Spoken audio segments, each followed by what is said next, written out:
Национальный центр «Россия» – пространство гордости за свою страну и людей, которые в ней живут. Аналогов ему в мире нет.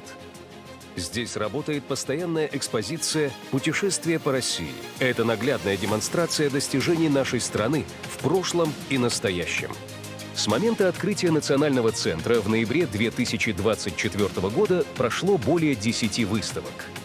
Мы сотрудничаем с лучшими производителями страны. В универмаге «Россия» можно найти продукцию, созданную руками и сердцем. В гастрономических рядах представлены кухни народов России. Через вкус можно многое узнать о стране, ее традициях и культуре. Национальный центр – это сотни культурных, образовательных, деловых и международных событий, важных для всего мира. Мы соединяем сердца на первом, единственном в мире свадебном фестивале. Это бережное сохранение традиционных семейных ценностей. Мы бережно храним память о подвигах героев и объединяем людей со всех уголков России, создавая живую связь прошлого, настоящего и будущего. Особое внимание уделяем молодежи и развитию их профессиональных навыков. В школах юного экскурсовода и журналиста мы признаемся в любви к родине. В 2029 году откроется новое здание Национального центра в Москве.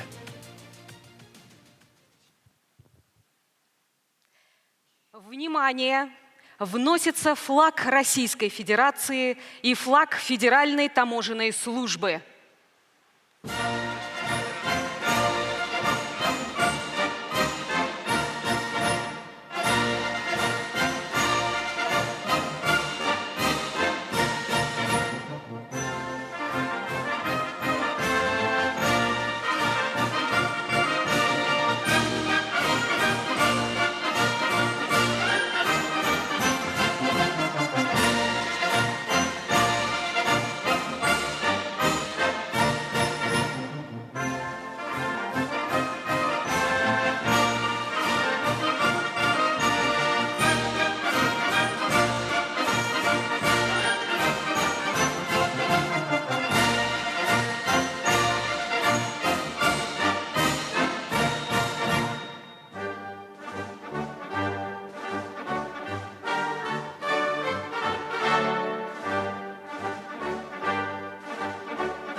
Первый Всероссийский молодежный таможенный форум объявляется открытым.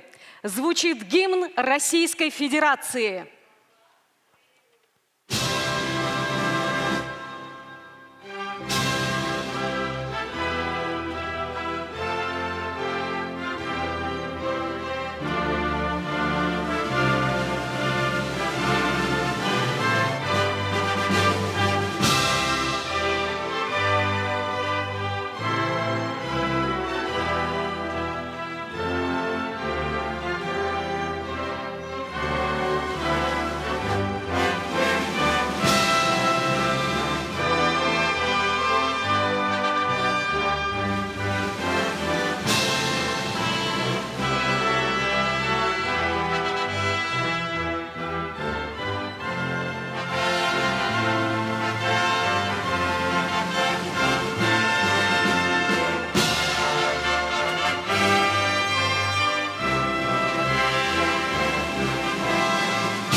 Молодежь в таможне – это не просто кадровый резерв.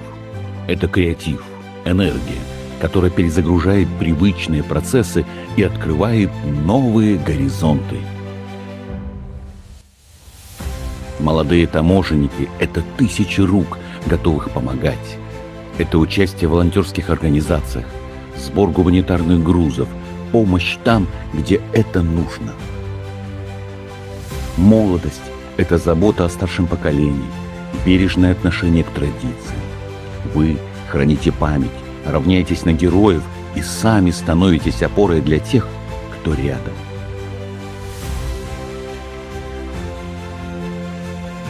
Молодость – это ваш спортивный азарт и творческая энергия.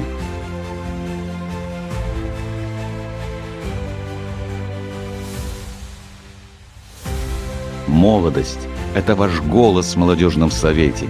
Вы предлагаете идеи, влияете на решения, строите корпоративную культуру, несете сквозь время память о подвиге народа.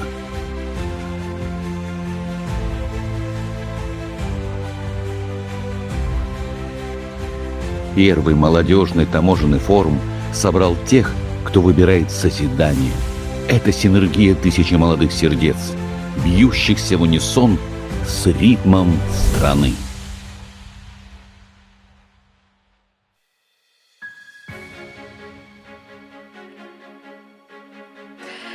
Добрый день, дорогие друзья!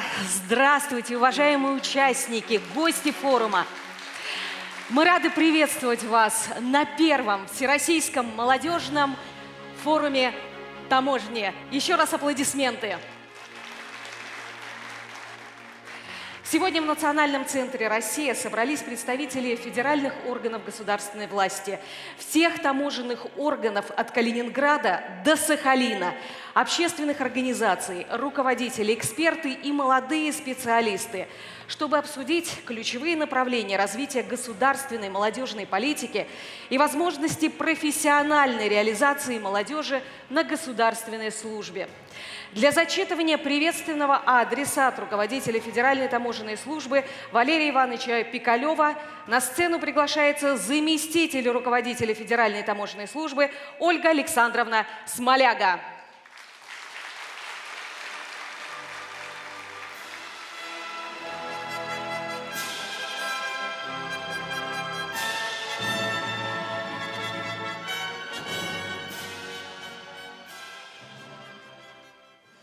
Добрый день, уважаемые коллеги, гости, дорогие друзья.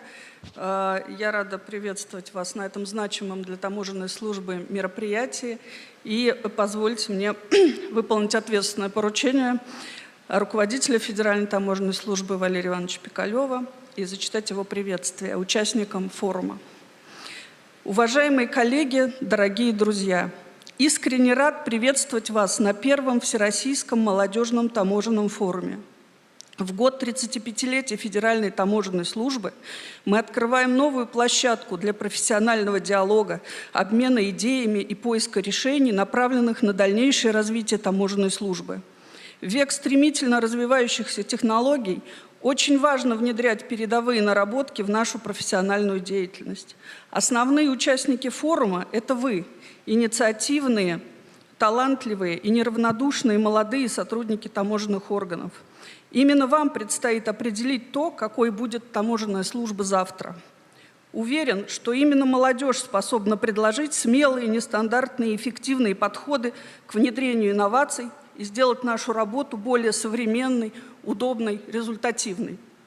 Двигаясь вперед, мы должны бережно сохранять то, что составляет фундамент нашей профессии – преемственность поколений, верность традициям, уважение к опыту ветеранов и наставников. Именно связь поколений обеспечивает непрерывность развития, передачу профессиональных знаний, практических навыков и формирование высокой культуры служения государству. Искренне благодарю ветеранов таможенной службы за участие и бесценный опыт, которым вы щедро делитесь с молодым поколением. Не менее важной задачей форума является развитие взаимодействия между молодежными советами регионов. Нам необходима единая команда единомышленников, объединенная общими ценностями, готовая совместно реализовывать лучшие практики и масштабные проекты. Форум должен стать отправной точкой для такого сотрудничества.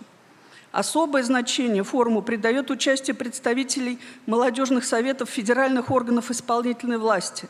Сегодня государственное управление невозможно представить без эффективного межведомственного взаимодействия. Оно позволит реализовывать совместные проекты, обмениваться успешными управленческими решениями и формировать единое молодежное профессиональное сообщество государственных служащих. Именно на уровне молодых специалистов сегодня закладываются прочные основы будущего партнерства между ведомствами, основанного на взаимном уважении, доверии и общей ответственности за развитие нашей страны. Еще одним важным направлением форума должно стать развитие профориентационных проектов, чтобы лучшие выпускники школ и вузов осознанно выбирали профессию таможенника и службу в таможенных органах. Убежден, что работа форума будет носить практический характер, а результатом станут инициативы, которые смогут получить дальнейшее развитие и найти применение в деятельности таможенной службы. Для нас важны ваши идеи, ваш взгляд в будущее и готовность брать на себя ответственность за реализацию предлагаемых решений.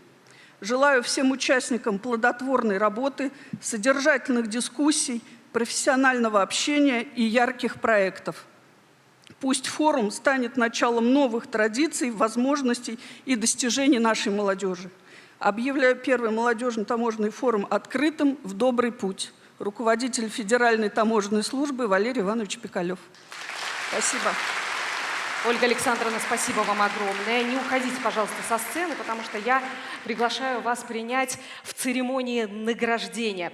Приказами Федеральной таможенной службы России от 15 июля 2026 года за безупречное исполнение должностных обязанностей, активное участие в реализации молодежной политики Российской Федерации, благодарность руководителя Федеральной таможенной службы объявлена Маргарите Владимировне Валиевой, главному государственному таможенному инспектору отдела инспектирования и профилактики правонарушений Челябинской таможни.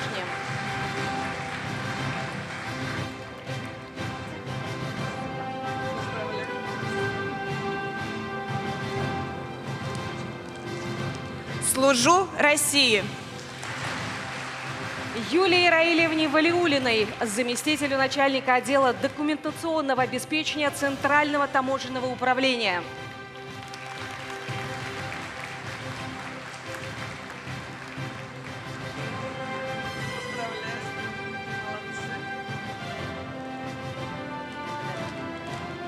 Служу России. Ангелине Андреевне Гаенко, главному государственному таможенному инспектору Западного таможенного поста Калининградской областной таможни.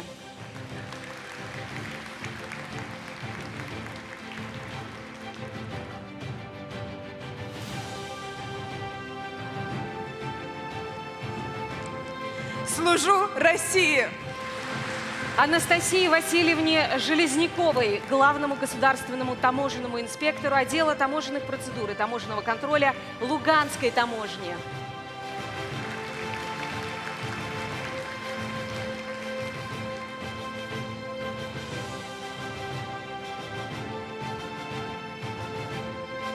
Служу России. Нине Васильевне Козловской, консультанту отдела контроля таможенной стоимости Северо-Западного таможенного управления.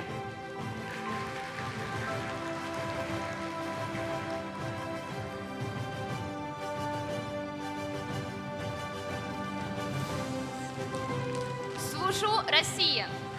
Марии Андреевне Красновой, инспектору отдела контроля за ввозом и оборотом товаров Приволжского таможенного управления.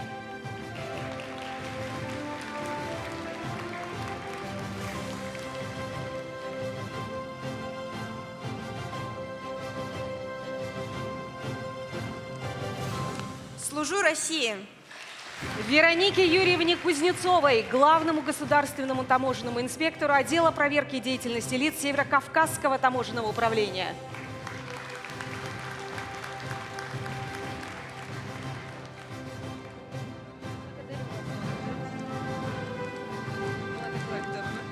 Служу России. Антону Игоревичу Макарову, старшему дознавателю отдела организации дознания Дальневосточной оперативной таможни.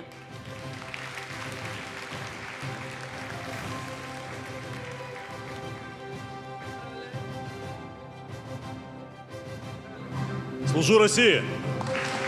Марьяне Андреевне Макарской, инспектору таможенного поста аэропорт Шереметьево, грузовой Шереметьевской таможни.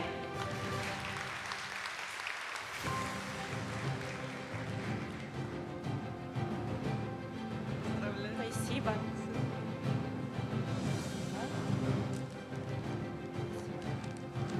Служу России! Анне Сергеевне Пастуховой, главному государственному таможенному инспектору отдела инспектирования и профилактики правонарушений Уральского таможенного управления.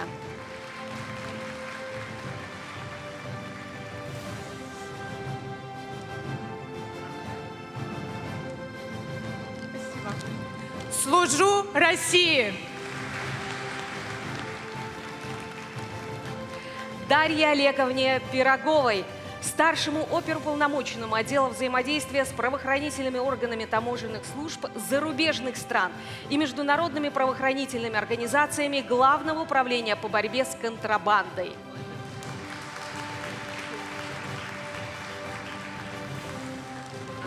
Служу России!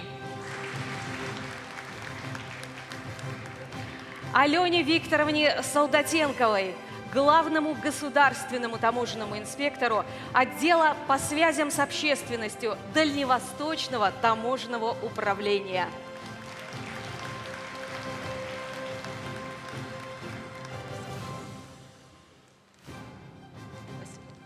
Служу России! Дорогие друзья, мы вас поздравляем от всей души и сейчас просим немножко в центр сцены собраться для торжественной фотографии. И можно аплодисментами, конечно же, одарить наших награждаемых. Они это заслужили.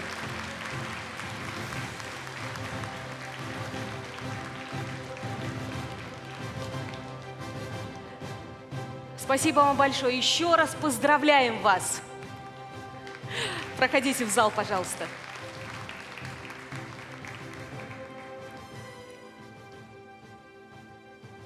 Пусть овации не умолкают. Вот как-то хочется сегодня, знаете, такой зал красивый, вы такие красивые. Хочется придать торжественности еще больше.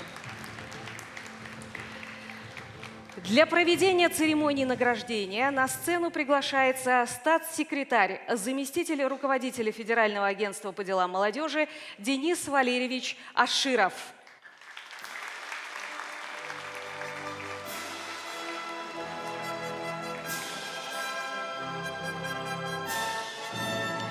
За активную гражданскую позицию, оказание содействия в реализации молодежной политики Российской Федерации, благодарственные письма от Федерального агентства по делам молодежи вручаются Юлии Вааговне Акджаян, главному государственному таможенному инспектору отдела по связям с общественностью Южного таможенного управления.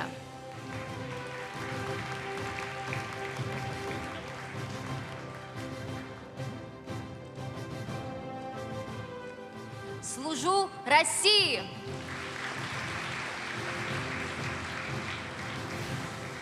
Марии Сергеевне Гончаровой, главному государственному таможенному инспектору организационно-аналитического отдела Курской таможни.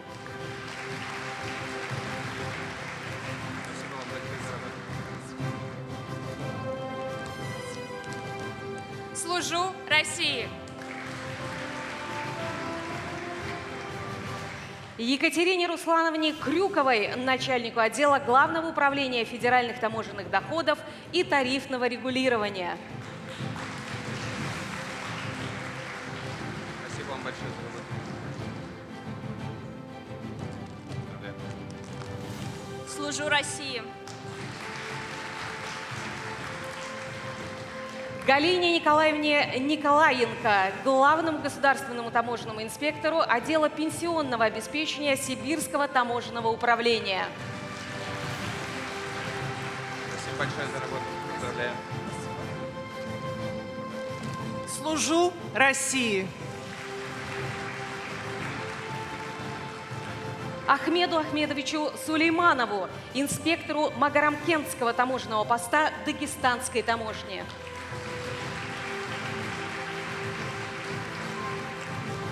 Поздравляю. Спасибо.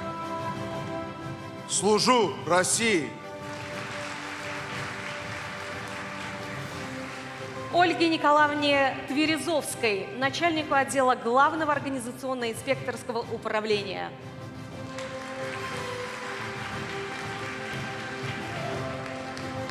Спасибо большое за работу. Спасибо. Служу России.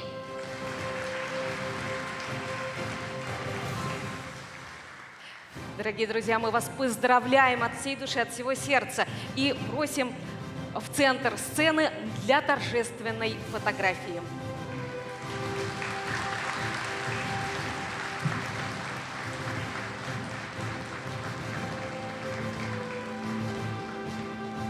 Мы еще раз вас поздравляем. Спасибо вам огромное за ваш труд и приглашаем в зал.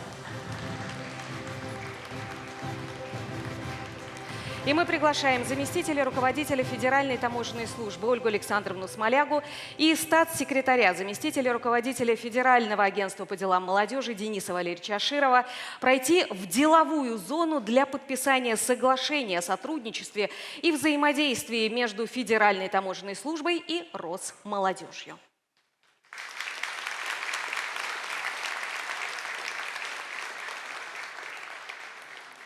А я приглашаю на сцену для приветственного слова заместителя министра науки и высшего образования Российской Федерации Ольгу Викторовну Петрову.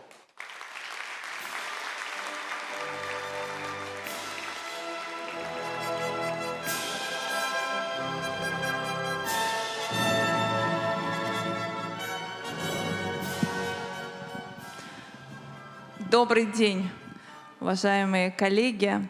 Вы знаете, очень почетно быть сегодня здесь, на этой сцене, и я очень надеюсь, что стартовать добрую традицию. Первый Всероссийский молодежный таможенный форум. Это на самом деле то, что помогает, наверное, еще больше всем нам осознать роль таможенной службы. И я хочу сказать огромные слова благодарности всем вам, уважаемые коллеги, за то, что вы своим личным примером вдохновляете наших студентов, которые идут обучаться на кафедре таможенного дела в университетах очень-очень активно. И один из самых больших конкурсов, который всегда был, и я уверена, что и будет, это именно на специалиста таможенного дела. И это не случайно, потому что вы от Калининграда до Сахалина стоите на страже границ нашей Родины. И слово «служение» для вас — это слово, которое настолько внутри вас, и вы своим примером показываете, как нужно. И все наши традиционно духовно-нравственные ценности являются вашим кодексом этики, и вы это проходите через это ежедневно. Спасибо вам большое за ваше служение. Мне очень хочется, чтобы форум был расширен и на студенческую молодежь. Может быть, старшекурсники тоже могут стать частью, чтобы посмотреть и поставить себе цель, чтобы через какое-то время также стоять на этой сцене, получать награды и понимать, что наше общее служение — это то, что нужно нашей стране для того, чтобы наша великая Россия развивалась, сохраняя и усиливая свой суверенитет во всех направлениях. Я желаю удачного форума. Ольга Александровна сказала, что программа у вас очень-очень насыщенная, и это, наверное, по-другому быть и не может, потому что ваша служба, которая 24/7, всегда и насыщенная, и активная. И спасибо вам, и низкий поклон за ваш труд. Спасибо. Ольга Викторовна, спасибо вам огромное за эти теплые искренние слова. Спасибо вам большое. Внимание! Выносится флаг Российской Федерации и флаг Федеральной таможенной службы.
Прошу садиться. Дорогие друзья, сейчас мы переходим к пленарному заседанию, тема которого — реализация молодежной политики, возможности для молодежи. И я приглашаю на сцену для участия в пленарном заседании председателя Всероссийского союза ветеранов таможенной службы Александра Борисовича Машковцева. Статс-секретаря, заместителя руководителя Федерального агентства по делам молодежи Дениса Валерьевича Аширова. Заместителя генерального директора Российского общества знания по развитию Ирину Игоревну Карих. Также на сцену приглашается заместитель председателя правления Общероссийского общественно-государственного движения детей и молодежи «Движение первых» Ксения Александровна Янова. И первый заместитель руководителя исполкома Общероссийского общественного движения «Народный фронт» Сергей Олегович Горбунов. И я приглашаю на сцену вице-президента банка ВТБ Александра Витальевича Ефанова.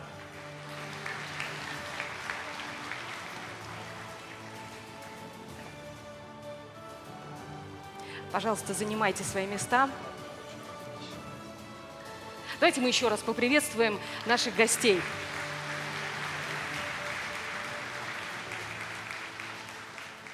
Уважаемые коллеги, уважаемые гости, наверное, будет правильным сказать, что говорить о молодежи, о развитии молодежи надо непосредственно с молодежью. Сегодня эта мысль уже звучала, что именно от молодежи мы услышим самые интересные, самые креативные предложения и вопросы.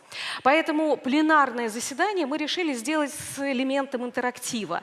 После того, как все наши эксперты выступят со своими презентациями, у вас, уважаемые участники форума, будет возможность задать несколько вопросов. Я думаю, что вам будет что спросить, а может быть возникнуть прямо здесь какие-то предложения. Мне кажется, это будет правильным, если мы вот такой диалог выстроим. Вообще хочется, чтобы на форуме, на всех площадках были диалоги. Итак, мы начинаем. Александр Борисович, первое слово мне хотелось бы предоставить именно вам. Александр Машковцев. Спасибо. Ну, во-первых, уважаемые коллеги, уважаемые участники форума, я хотел бы поздравить с этим знаменательным событием, с первым молодежным таможенным форумом, организованным в преддверии 35-летия Федеральной таможенной службы, и поскольку я отношусь к ветеранской организации, и 30-летия Всероссийского союза ветеранов таможенной службы, который в этом году мы также отмечаем.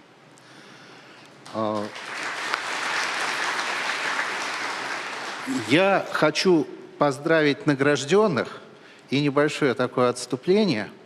В 1990 году, когда еще был СССР, начальник Главного управления государственного таможенного контроля при Совете министров СССР Бояров Виталий Константинович, эту фамилию и имя многие знают и помнят, он сказал: есть, говорит, у меня мечта, чтобы в системе было больше женщин. Вот я думаю, по награжденным вопросов больше не осталось. Вот. Поэтому, что очень важно, конечно, сказать, переходя к теме. За 35 лет уже воспиталась большая плеяда профессионалов в области таможенного дела, которые сами стали ветеранами и сегодня уже являются наставниками молодежи на местах. Очень сильно взаимодействуют молодежные организации с ветеранским движением. Наши представители помогают где могут. На местах это очень явно видно, в таможенных органах активно проходят встречи, идет обмен опытом, идет обсуждение истории развития таможенного дела. Рассказывают и знакомят молодежь с тем, как таможни развивались, становились. Потому что где бы ты ни работал, но когда ты работаешь в определенном месте, очень важно знать его традиции, его ценности. И это то, что пытается донести молодому поколению ветеранские организации и ее, естественно, непосредственно члены этих организаций. Но что приятно, помимо профессионального общения, ветераны и молодежь общаются на уровнях досуга.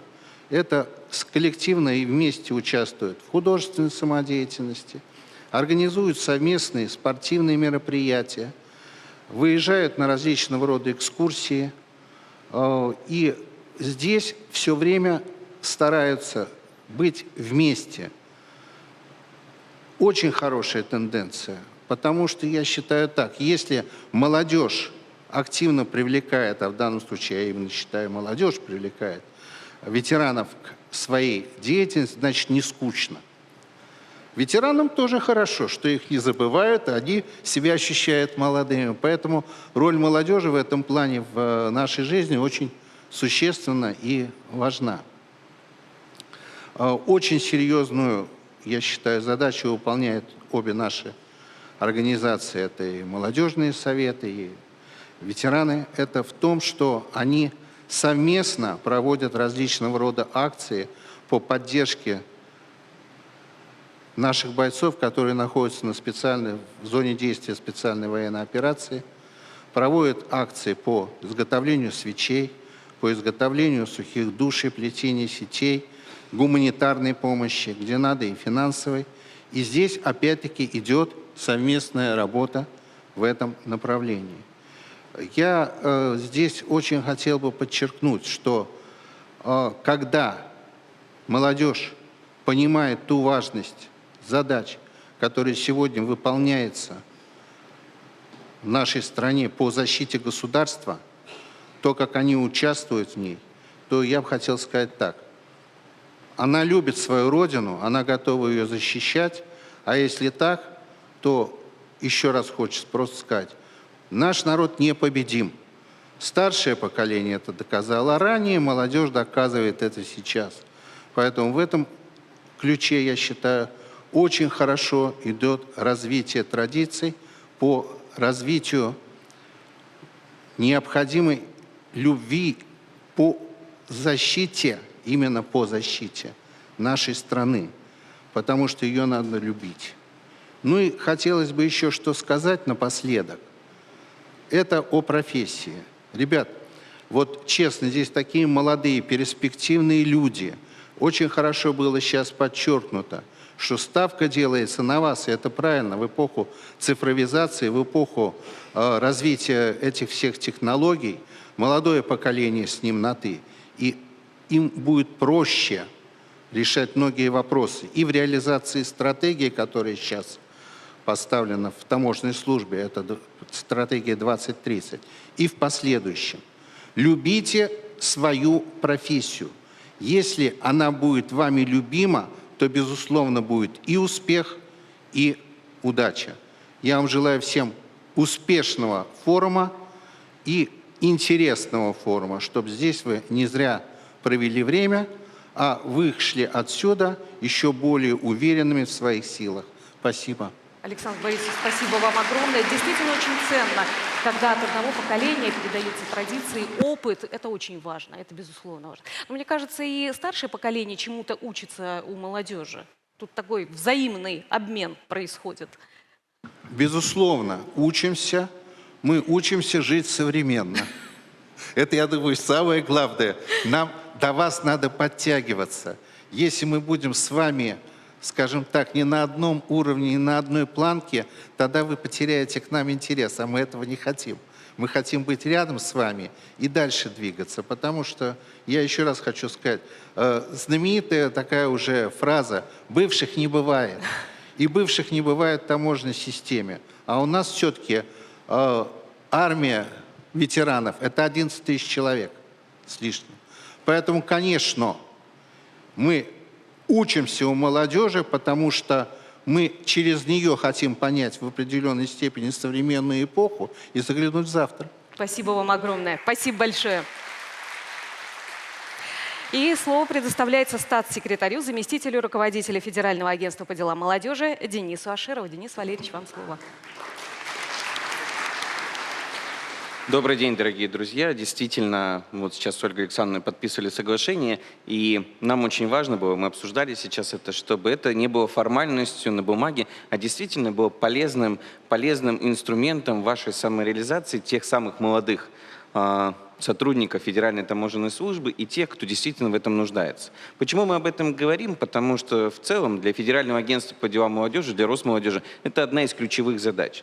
Мы в своей деятельности, наверное, мы самое нетипичное ведомство федеральное, которое существует, мы балансируем между тем, что у нас есть проектная деятельность, и тем, что у нас есть бюрократические задачи, как того самого ведомства, которое работает в системе правительства Российской Федерации. Но при этом понимаем, что главная задача – дать молодому человеку, где бы он ни находился, в каком бы он возрасте ни был, где бы он ни работал, в каком бы регионе ни проживал, все возможности для того, чтобы самореализовать свои инициативы, идеи, при этом помочь в достижении конкретных целей, которые есть на сегодняшний день, что в рабочем пути, что в жизненном пути, что может быть в тех инициативах, которые являются не только его собственными, но и командными в целом. При этом мы понимаем, что все это действительно залог большой совместной работы. И, конечно же, когда мы обсуждаем различные проекты, события, мероприятия, мы понимаем, что у нас должны быть совместные инструменты для поддержки. Со своей стороны мы здесь, конечно же, готовы всегда выступать такой большой площадкой для того, чтобы по нескольким важным направлениям мы работали. Ведь на сегодняшний день, уже за 35 лет, и я также хочу поздравить с предстоящим юбилеем Федеральной таможенной службы, мне кажется, это уже большой такой серьезный отрезок времени, за который действительно ты видишь и в содержательном поле, и в профессиональном поле, и в информационном поле огромную работу, которую делает служба, и при этом видишь тот профессиональный путь, который складывается для таких сотрудников, которые сейчас приходят в отрасль и видят, что есть традиции, есть школа, есть наставники, которые готовы помогать развиваться внутри Федеральной таможенной службы.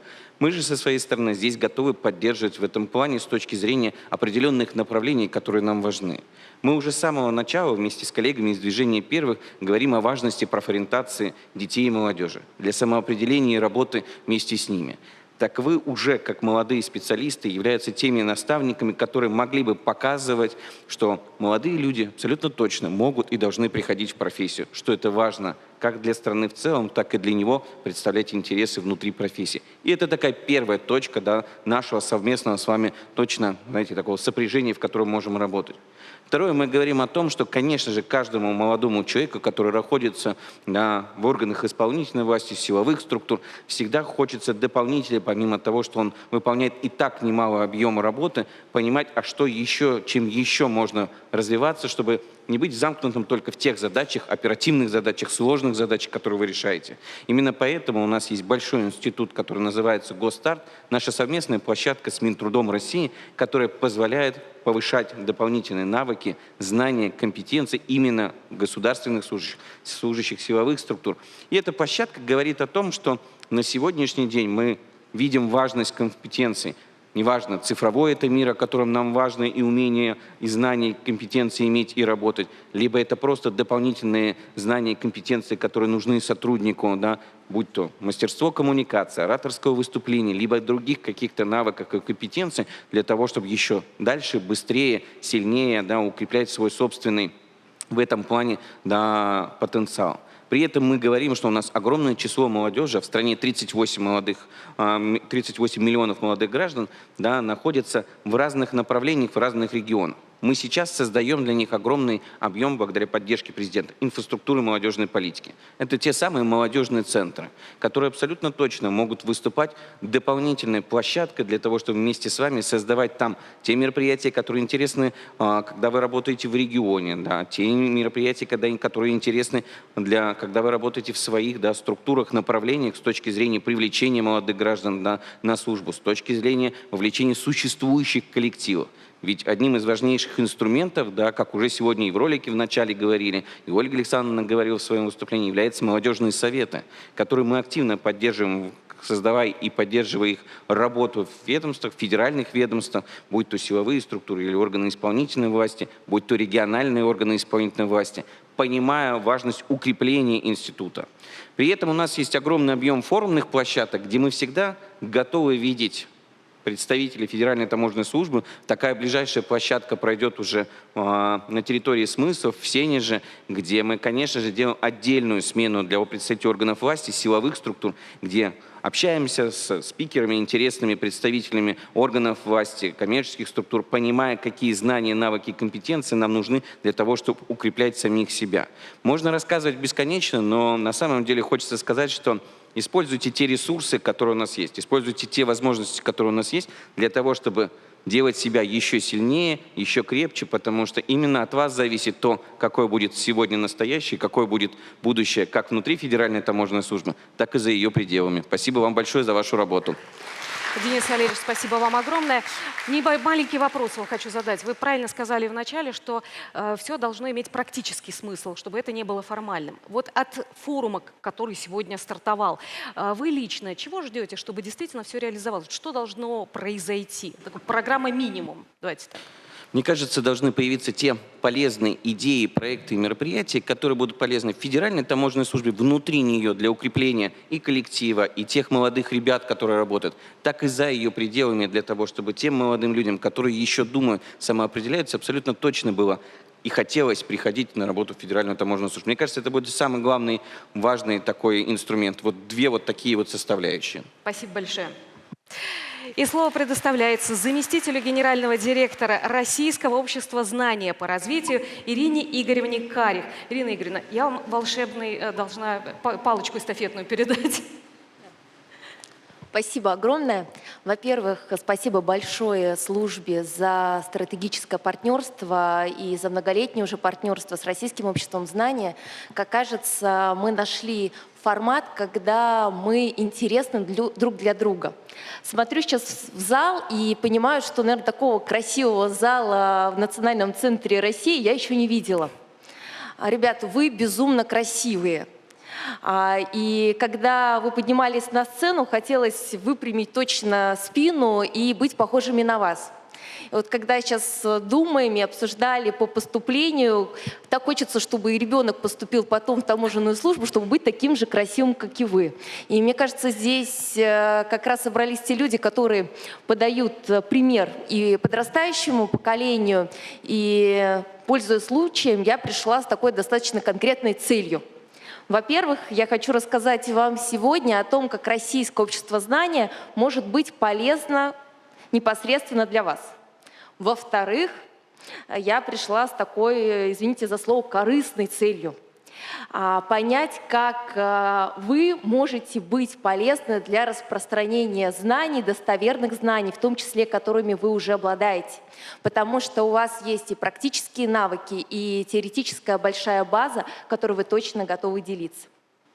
Если мы говорим про Российское общество знания, то сейчас это более 30 тысяч лекторов, которые находятся на всей территории нашей страны и даже за рубежом. У нас большой объем мероприятий, в том числе частью этих мероприятий вы являетесь. А если мы говорим про работу непосредственно с ФТС, то чаще всего это лекции, которые проходят в разных регионах нашей страны, и только за 2026 год у нас с вами прошло уже 130 лекций по самым разным направлениям, и самые разные, в том числе выдающиеся деятели нашей страны, являлись лекторами. Ну и сегодня в программе также один из лекторов Российского общества знания будет выступать. Но что нам важно здесь? Здесь нам важна от вас реальная обратная связь, когда в том числе вам просят заполнить тот или иной опросник для того, чтобы мы видели, насколько мы угадали как с темой, так и с лектором. А благодаря вашим ответам формируется рейтинг лекторов. И в том числе по вашим ответам мы смотрим, будем мы приглашать того или иного лектора в следующий раз выступать или нет. Поэтому, пожалуйста, когда вы посещаете лекции, просим обратной связи, в том числе и по темам. А также для того, чтобы мы были с вами в одной информационной среде, проводится цикл федеральных трансляций, графики их вы видите на экране, по самым актуальным темам. Темы мы также выбираем, исходя из запросов фокус-группы и обратной связи, которые оставляют в социальных сетях и не только. Конечно же, для нас важны самые востребованные сейчас темы и по искусственному интеллекту, и по правовой грамотности, где в том числе вы можете выступить с экспертами. Отдельное направление у нас есть для сотрудников кадровых подразделений, это блокнот гражданского просвещения, где раз в месяц мы выпускаем издание, которое помогает ориентироваться и в общеполитической повестке, в том числе нарративно рассказывает о тех событиях, которые произошли, и как их можно дальше транслировать, и какие комментарии и аргументы можно использовать. Блокнот распространяется как физически, так и в онлайн-версии. Призываю подписываться. Когда мы говорили про профориентацию, да, и Денис Валерьевич говорил, у Российского общества знания при поддержке Министерства просвещения совместно с Фондом гуманитарных проектов есть большой цикл уроков, который называется «Россия. Мои горизонты». Это профориентационные уроки, которые проходят по всей стране, и когда мы говорим про безопасность, как кажется, точно нужен урок или часть урока, где мы бы рассказали про таможенную службу, да, и это первое предложение. Ольга Александровна, я думаю, что хорошо, если в школах пройдут такие уроки, в том числе с возможностью участия действующих сотрудников, кто находится в этом зале. Еще одно большое направление у нас – это знание безопасности. И здесь тоже мое предложение. Как кажется, и с вами физически, как с молодыми спикерами, мы можем записать и видеоконтент о том, какая служба у вас, да, о том, какие чаще всего происходят нарушения, в том числе на границах и не только. И вместе с вами подумать о том, как можно и в онлайн-формате, и в очном формате сделать материал. ФТС-35 у нас на следующий год будет 80 лет создания Всесоюзного общества знания. Мы перезапустили формат работы с лекторами Российского общества знания. И, пользуясь случаем, каждого приглашаю присоединиться к Российскому обществу знания в качестве лектора и проводника знаний. И отмечу также, что мы всегда с вами доступны на связи. Вижу, что время уже закончилось. Вот, спасибо большое за то, что вы делаете здесь и сейчас. Ирина Игоревна, спасибо вам большое. Я напомню, что в конце нашего пленарного заседания, когда выступят все эксперты, у вас будет возможность задать какой-нибудь вопрос, например, как стать лектором непосредственно. А я хочу признаться, что моя дружба с Федеральной таможенной службой началась благодаря Российскому обществу знания, когда я в качестве лектора пришла, кстати, выступать для молодежного совета здесь, в Москве, управления. Поэтому здесь две мои любви встретились сейчас: таможня и знания. Спасибо вам большое. А мы переходим дальше, и я с удовольствием предоставляю слово заместителю председателя правления Общероссийского общественно-государственного движения детей и молодежи «Движение первых» Ксении Александровне Яновой. Ксения Александровна, пожалуйста. Уважаемые коллеги, друзья, здравствуйте. Я хочу рассказать вам буквально вкратце про движение детей и молодежи. Что такое движение детей и молодежи, движение первых? Это 45 коллективных участников, которые объединились для того, чтобы сделать воспитательную деятельность доступной для каждого ребенка в каждом уголке нашей страны. На данный момент мы объединились уже с более чем с 15 миллионами детей и наставников. Из них 13,5 миллионов – это участники, обучающиеся в возрасте от 6 до 25 лет, и более 2 миллионов наставников, тех самых значимых взрослых, которые непосредственно являются маяками для наших детей, для подрастающего поколения. Хочу отметить, что движение первых имеет самую развернутую структуру в части своих местных отделений, региональных отделений, ну и, безусловно, наших первичных отделений. Это несколько ступеней нашего управления, скажем так, которые как раз-таки являются практико-применимыми уровнями участия детей и молодежи в публичной жизни. Важно, что основой воспитательного пространства выступает как раз-таки первичное отделение. Это то самое место, где дети объединяются в детско-взрослые коллективы и во главе, еще раз повторюсь, наставником, коих в наших рядах хотелось бы видеть больше. И призываю вас также становиться наставниками наших ребят на их жизненный путь не только в профориентационной части, но и в целом выступать как значимые взрослые. Ребята объединяются для реализации своих идей, инициатив, ну и в целом для того, чтобы найти единомышленников единомышленников и живут с осознанием того, что в каждом уголке страны у них есть свои друзья, свои люди, свои первые. Местные и региональные уровни у нас объединяют эти первичные отделения и создают, соответственно, пространство для обмена опытом по всей стране. Ну и, конечно же, наши флагманские проекты и всероссийские проекты помогают ребятам приобретать навыки для жизни, раскрывать свой потенциал, свои таланты, ну и, безусловно, находить единомышленников для развития своих идей в более глобальные и масштабные проекты. Участникам предоставляются возможности через, соответственно, наш национальный проект «Молодежь и дети». Да, спасибо Росмолодежи, которая всегда нас поддерживает и также помогает в реализации детских инициатив.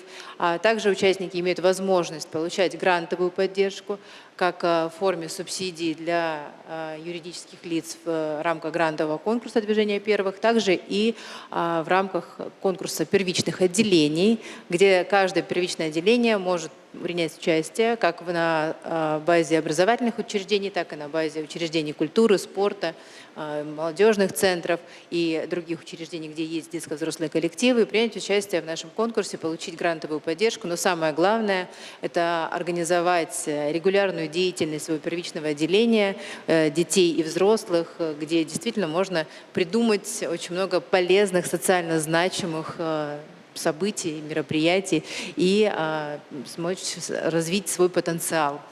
Также хотелось бы, конечно же, отметить те точки роста, которые мы видим во взаимодействии с органами власти и с государственными органами. Безусловно, это укрепление регулярности проведения открытых встреч, формирование общедоступных пространств для самореализации подрастающего поколения, ну и расширение, безусловно, сети площадок для открытия и развития центров движения первых. Мы также работаем с обществом знания в непосредственной, скажем так, связке для привлечения, в том числе, разного уровня спикеров. И спикеры — это не всегда, скажем так, профессиональные лекторы, а достаточно часто мы также с коллегами создаем такие пространства, где ребята могут пообщаться с работниками той или иной сферы для того, чтобы понять вообще в целом, чем они хотели бы заниматься в жизни. Но я еще раз повторюсь, безусловно, как Денис Валерьевич отметил уже, профориентация сейчас стоит во главе угла, но я знаю, что в таможенной службе никогда не было, скажем так, дефицита будущих абитуриентов, но хотелось бы отметить, что сейчас наша с вами задача — это формирование кадрового резерва, тех ребят, которые придут нам на смену, скажем так, да, чтобы они уже были четко подкованы в том, что они собираются реализовывать. Ну и, безусловно, просто передавать свой жизненный опыт и рассказывать о том, насколько велика наша прекрасная Родина. Я уверена, что для этого не нужны поводы, регалии и что-либо еще. Поэтому призываю вас, безусловно, становиться значимыми взрослыми для наших ребят, для детских коллективов, ну а также, конечно же, создавать первичные отделения и центры движения первых, где ребята смогут приходить и знакомиться непосредственно с вашей нужной, важной и, безусловно, неоценимой работой. Поэтому также хотелось бы отметить, что в партнерстве с органами власти мы вообще способны с вами сформировать целостную среду воспитания будущего поколения. Мы ответственны за это. Ну и вот, как сегодня Ирина тоже говорила, мы с ней так пошушукались немного, когда выходили прекрасные девушки и молодые люди на сцену, насколько это было красиво, четко, собрано, дисциплинировано. Ну и, безусловно, хотелось бы, чтобы на наших событиях, мероприятиях была тоже частица вот этой вот стати, которая есть сегодня в каждом из вас. Делитесь ей, пожалуйста, с молодым поколением. И спасибо вам за ваш труд. Спасибо большое, Ксения Александровна. И мне кажется, здесь не только о профориентации речь, это как раз продолжение того, с чего начал Александр Борисович, преемственность поколений. Это очень здорово, когда действительно от старшего поколения к специалистам, которые сейчас работают, и к юным, которые еще только учатся в школе, да, потом студенты и так далее. Это очень важно, это очень важно. Спасибо большое. И я передаю слово первому заместителю руководителя исполкома общероссийского общественного движения «Народный фронт» Сергею Горбунову. Сергей Олегович, вам слово. Добрый день. Но прежде всего хочу сказать огромное спасибо за помощь ребятам, которые сейчас находятся в зоне специальной военной операции. Сотрудники Федеральной таможенной службы вместе с сотрудниками других органов федеральной исполнительной власти за 4 года собрали более 2 миллиардов рублей. Это только вот денежные переводы. Также вами ведется работа во всех 89 регионах, где вы активно собираете ребятам различную гуманитарную помощь, и не только ребятам, мирному населению наших новых регионов. Огромная благодарность Федеральной таможенной службы за участие в других, можно сказать, акциях Народного фронта и фонда «Все для победы». В частности, хочу отметить совместную работу в Дагестане, где мы с вами совместно оказывали помощь мирному населению. Ну и, конечно же, по вашей специализации в первые дни СВО вы совместно с пограничной службой оказывали Народному фронту, сообществу «Мы вместе» помощь по проходу границы на новые регионы, что позволяло очень быстро доставлять необходимую помощь мирным гражданам, опять-таки нашим ребятам в зоне специальной военной операции. Ну и, конечно же, хочу отметить, что отдельной статьей это работа по конфискату, которую вы нам передаете совместно с Росимуществом. Вот. Все эти вещи оперативно передаются гражданам, которые в них нуждаются. Спасибо вам огромное за вашу службу и работу. Спасибо. Спасибо вам. Я уверена, что это сотрудничество продолжится, потому что, мне кажется, вы знаете, вот вы говорили, да, не бывает бывших таможенников, мне кажется, случайных людей в таможенной службе, их просто не может быть. Поэтому здесь люди, присутствующие в этом зале, те, кто отдает сердце и душу тому делу, которому он предан, которому он отдал свою профессиональную жизнь. Поэтому спасибо вам большое. И я предоставляю слово вице-президенту банка ВТБ Александру Витальевичу Ефанову. Александр Витальевич, вообще ваше присутствие здесь необычно, интересно, и это очень важно, когда представители финансового сектора тоже принимают участие вот в таких заседаниях и форумах, посвященных развитию молодежи. Добрый день, рад всех приветствовать. И действительно для нас очень почетно, как представитель бизнес-сообщества и гражданского общества, поддержать проведение первого Всероссийского молодежного таможенного форума. И в начале своего выступления хочу в первую очередь поблагодарить руководство Федеральной таможенной службы в лице сегодня Ольги Александровны и всех причастных к организации форума за возможность для банка ВТБ быть партнером форума. И от лица руководства банка, от лица всех сотрудников по всей Российской Федерации, от себя лично всех поздравить с проведением первого Всероссийского молодежного таможенного форума. Начало положено, я вас поздравляю.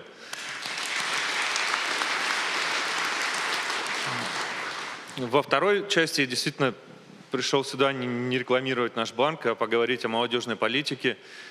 Банк в рекламе не нуждается, уже он ровесник Федеральной таможенной службы. Вот. А молодежная политика требует сейчас особого внимания, потому что действительно удержание и привлечение молодых кадров – это тема актуальна для всех федеральных органов исполнительной власти и для нас, как представитель бизнес-сообщества. И в первую очередь я обращаюсь, да, к всем присутствующим на форуме и к руководителям. Это важно понимать теорию поколений. Мы все с вами, по большей части, представители еще поколения миллениалов и зумеров. Для нас было очень важно другие критерии, да, и ценности в службе. Сейчас служба готовится и, привлекая студентов, уже готовится к поколению альфа, которые значительно отличаются от тех ценностей, к которым мы с вами привыкли. Еще больше цифровизированы, да, еще больше для молодежи важна идентичность и самореализация. Отработка не нормы часов, да, и не стандартов, а наоборот нестандартное мышление, самоидентичность, проявление. Поэтому очень важно делать акцент и разбираться в нормах поведения новых поколений. И в этом будет успех при формировании личного состава, да, студентов и своих кадров. Вторая важная часть, на которую мы рекомендуем обратить и в формате форума проработать, да, это работа с привлечением кадров начинается действительно со студенческой скамьи. Важна интеграция службы и всех федеральных органов власти еще на этапе формирования и самоопределения студентов, где они хотят построить свое будущее, где они хотят работать. И уже там, еще на первых курсах, уже заниматься привлечением своих будущих кадров и своих будущих работников, что делает банк на своем примере. Да, это большое количество интеграции в финансовые университеты для нашей целевой аудитории, создание коворкинг-зон, работа со стажировками. Мы должны привлекать кадры еще до того, как они выходят на биржу труда и начинают искать работу. Третий важный инсайт, с которым я тоже хотел поделиться со всеми и будущими руководителями в лице молодежных советов. Воспользуюсь такой 20-летней давности фразой, что корпоративная культура есть стратегию на завтрак. Какую бы вы стратегию ни определили, какая бы она была классная, но если она не синхронизирована с корпоративной культурой вашего коллектива, вашего подразделения, то еще в первой половине дня у вас уже начнутся проблемы, и вы не достигнете своего результата. Вы должны обязательно подбирать себе команду и культивировать такие ценности, которые соответствуют стратегии вашей организации, вашего коллектива. Да? Все должно быть синхронизировано. Это может быть и даже банально там спорт, да, спартакиады должны формироваться в ваших коллективах, проводиться. Это поддержка инициатив, стартапов, каких-то проведение акселераторов, так, чтобы ваша корпоративная культура в ваших подразделениях соответствовала то, что вы ожидаете от них, и те цели, которые стоят перед вашей организацией. Ну и в завершении своего инсайда и своего выступления хочу сказать, что, такую, может быть, даже ложку дегтя в ту бочку меда, которая сегодня обсуждается, что сотрудники приходят в организацию, но уходят из нее от руководителя. Все те ценности, которые есть в государственной службе, все ценности, которые привлекают молодых сотрудников, возможности развития, возможности самореализации, но решение об дальнейшей службе в организации принимается при взаимодействии с непосредственным руководителем. Поэтому вы все, за которыми стоят коллективы, за вами стоят подчиненные, от вас зависит ваша кадровая политика и формирование личного состава. Только вы те, на кого они равняются, поэтому будьте на передовой, посещайте, общайтесь на первой линии, общайтесь с молодыми коллективами, молодежными советами, и тогда ваша команда будет стабильна и устойчива к новым вызовам. Благодарю за внимание. Спасибо большое. Александр Витальевич, а поделитесь, пожалуйста, опытом. Вот вы начали свою речь сейчас с поколений, да, зумер, альфа. Я недавно была в одном министерстве, не скажу в каком, и там посетовали мне, так по секрету сказали, что сложно общаться с зумерами, есть свои особенности. Вот когда к вам приходят молодые сотрудники, есть какое-то, не знаю, волшебное слово у вас для того, чтобы их заинтересовать, оставить, и вот те самые корпоративные ценности и общечеловеческие, возможно, чтобы они чтобы проникли в них, в самое сердце?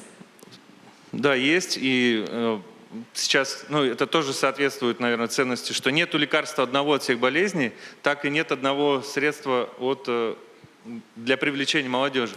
Нужно использовать многообразие всегда и подбирать разные предложения. Но первое, что очень важно, мы сейчас говорим нашим новым сотрудникам, что не обязательно ходить в белых рубашках и костюмах, худи, футболки. Мы поощряем, наоборот, идентичность, свободу мысли и самовыражения.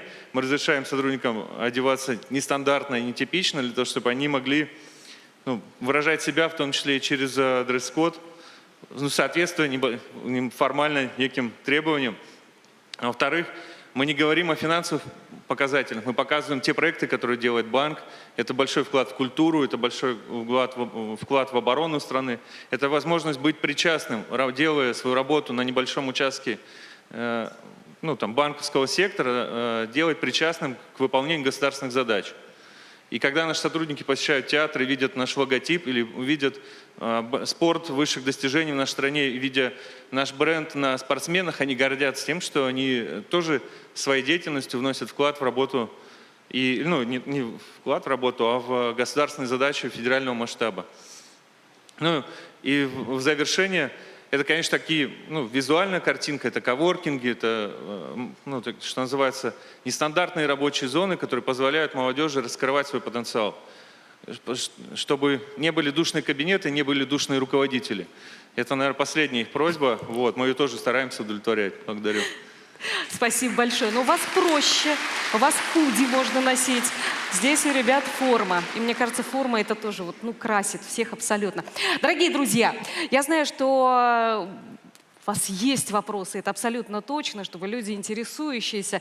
Поэтому, если сейчас есть желающие, просто поднимите руку. У нас есть волонтеры в зале с микрофонами, и они подойдут. Угу. Да, пожалуйста, вот у нас есть вопрос. Можно волонтера с микрофончиком? Да, девушка идет. Ага, будьте добры. Здравствуйте. Добрый день. Бернов Олег, ФТС России, Центральный аппарат. Александр Витальевич, к вам вопрос. Какая самая смелая молодежная инициатива, которую вы поддержали, но по которой у вас были большие сомнения? Сейчас раскрою. Благодарю за вопрос и благодарю за то, что вызван интерес к этой теме. Я раскрою маленький секрет, и это одна из инициатив последних нашей кадровой службы, которые, ну, конечно, не хотели это реализовывать, но вынуждены были согласиться. Наш офис здесь недалеко, в башне Федерации, несколько башен, и сейчас на нескольких этажах, в нескольких помещениях есть массажные кресла. Ямагучи, мы вынуждены были потратить на них средства, организовать дистанционную запись, и удовлетворить запрос сотрудников в массажных креслах. Вот, казалось бы, безумная идея и нецелевая трата, но удовольствие. И когда мы теперь проводим День новичка и объясняем сотрудникам, мы говорим, а еще у нас есть массажные кресла для вас, чтобы вы могли цивилизованно с 7 утра до 10 вечера прийти, записаться через портал и посетить массажное кресло, возможно, даже всем коллективом, потому что мы купили много. И вот такое интересное решение для молодежной аудитории нашего личного состава. Благодарю. Мы сейчас все к вам пойдем. А это распространяется для всех? Есть какая-то... Очень интересно. Вот мы стали обсуждать, у кого есть массажные кресла, выяснили, что у нас нет. А есть какая-то система записи? Да. Все как бронирование рабочих аудиторий. Ты видишь, когда она занята, когда свободно, можно подобрать время, спланировать до работы, после, в обеденный перерыв. Да, все в цифровом виде и организовано. И можно иногда встретить своих руководителей или, наоборот, своих подчиненных при пересменке посещения мест. Вот. И понимаю, что люди подготовились к решению какой-то большой задачи, расслабились, чуть очистили мозг для того, чтобы настроиться на совещание или какое-то важное дело. Поэтому... Главное, чтобы эта продуктивность повышала как-то. Здесь у нас был вопрос. Да, пожалуйста. Да? Добрый день.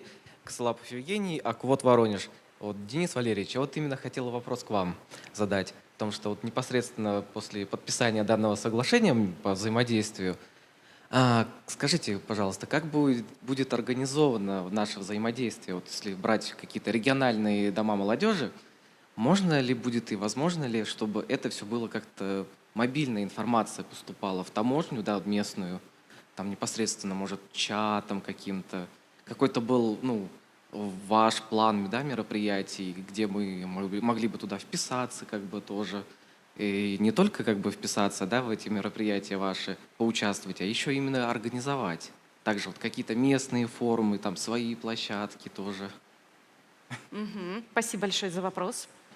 Да, спасибо действительно за вопрос. Большой жаль, что разделяет экран, но если встану, не будет слышно.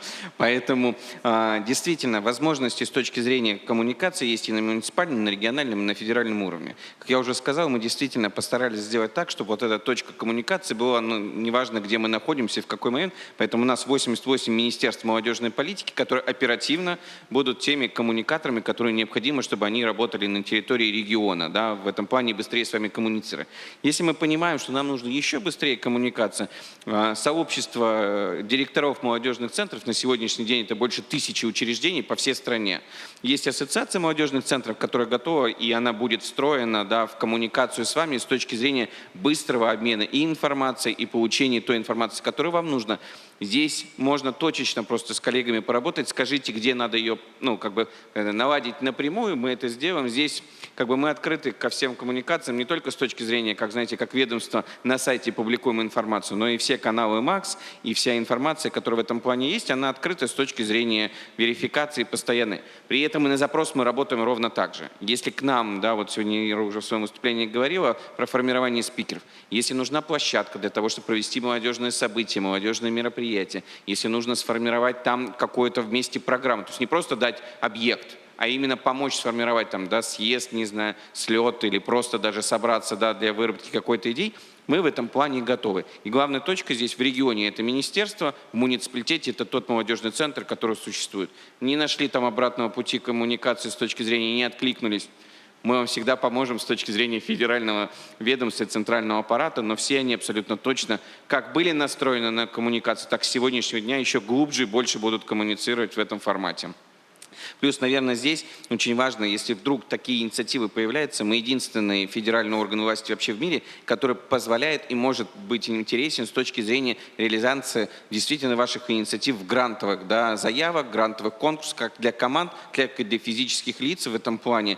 Пожалуйста, если есть инициативы, которые вы понимаете, что нужно реализовать для того, чтобы какие-то, да, поддержать проекты, которые есть внутри, да, службы, внутри конкретных региональных ведомств или, да, представительств, мы готовы в этом плане быть той самой площадкой, помочь, провести, собрать и в дальнейшем податься для того, чтобы действительно получить поддержку не на словах, а на финансовую, которая позволит хороший проект, не только кресло, но и разные интересные инициативы внутри реализовать.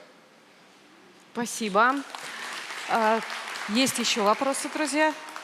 Так, пожалуйста. Сюда девушки. Ага, вижу и вижу вас. Здравствуйте. Хадишова Людмила, Центральная электронная таможня.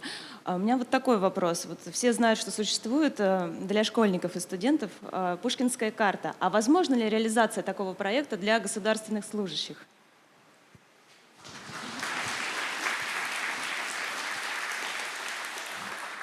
Не знаю, кому из нас всех такой вопрос, но думаю, что если мы все вместе подключимся, а ВТБ нам в этом плане поможет, то в целом это точно возможно. Но почему-то все на вас посмотрели, даже эксперты. Благодарю за вопрос. Да, действительно, мы являемся оператором Пушкинской карты вместе с Министерством культуры. И заказчиком Пушкинской карты является Министерство культуры Российской Федерации. Я думаю, мы с ними в следующей рабочей группе включим этот вопрос. Вот. А в настоящее время Пушкинская карта доступна к оформлению 14 до 22 лет. Есть вот этот зазор еще в 21, в 22 стать государственным служащим и получить карту. Вот, успейте, что называется. Вот. Но... Спасибо Разрешите? большое. Да, пожалуйста. На самом деле Пушкинская карта для госслужащих вопрос достаточно сомнительный, потому что всем кажется, что мы бюджетники, живем вот как вот в ВТБ с креслами. Но это не так, конечно же.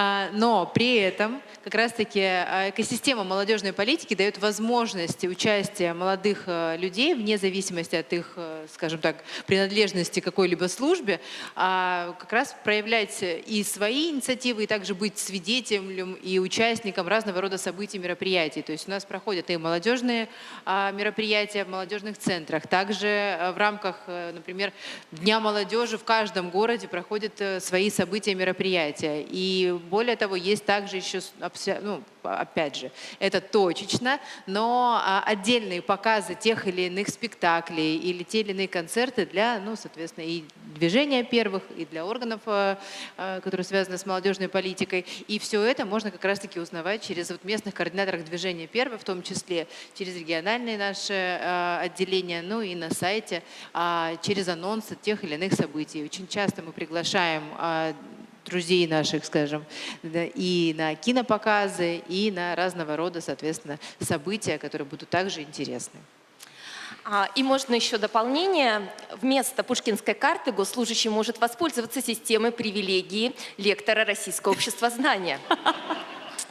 В рамках системы предусмотрено, на самом деле, есть несколько уровней, и начиная с первого уровня это скидочная программа, от наших партнеров – это билеты на спортивные и культурные события в регионах. А если вы доходите до золотого или до платинового уровня, это бесплатное посещение нашего санатория в Сочи. У нас один из лучших санаториев в Сочи. Это путешествие по всей стране вместе с программой «Больше, чем путешествия».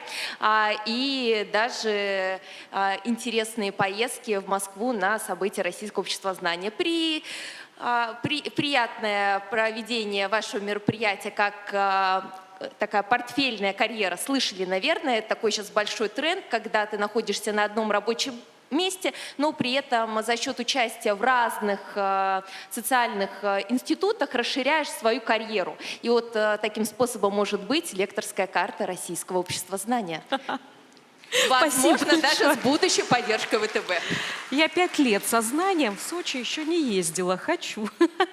Так, у нас 2 вопроса точно мы еще успеем. Была девушка, вот, да. Угу.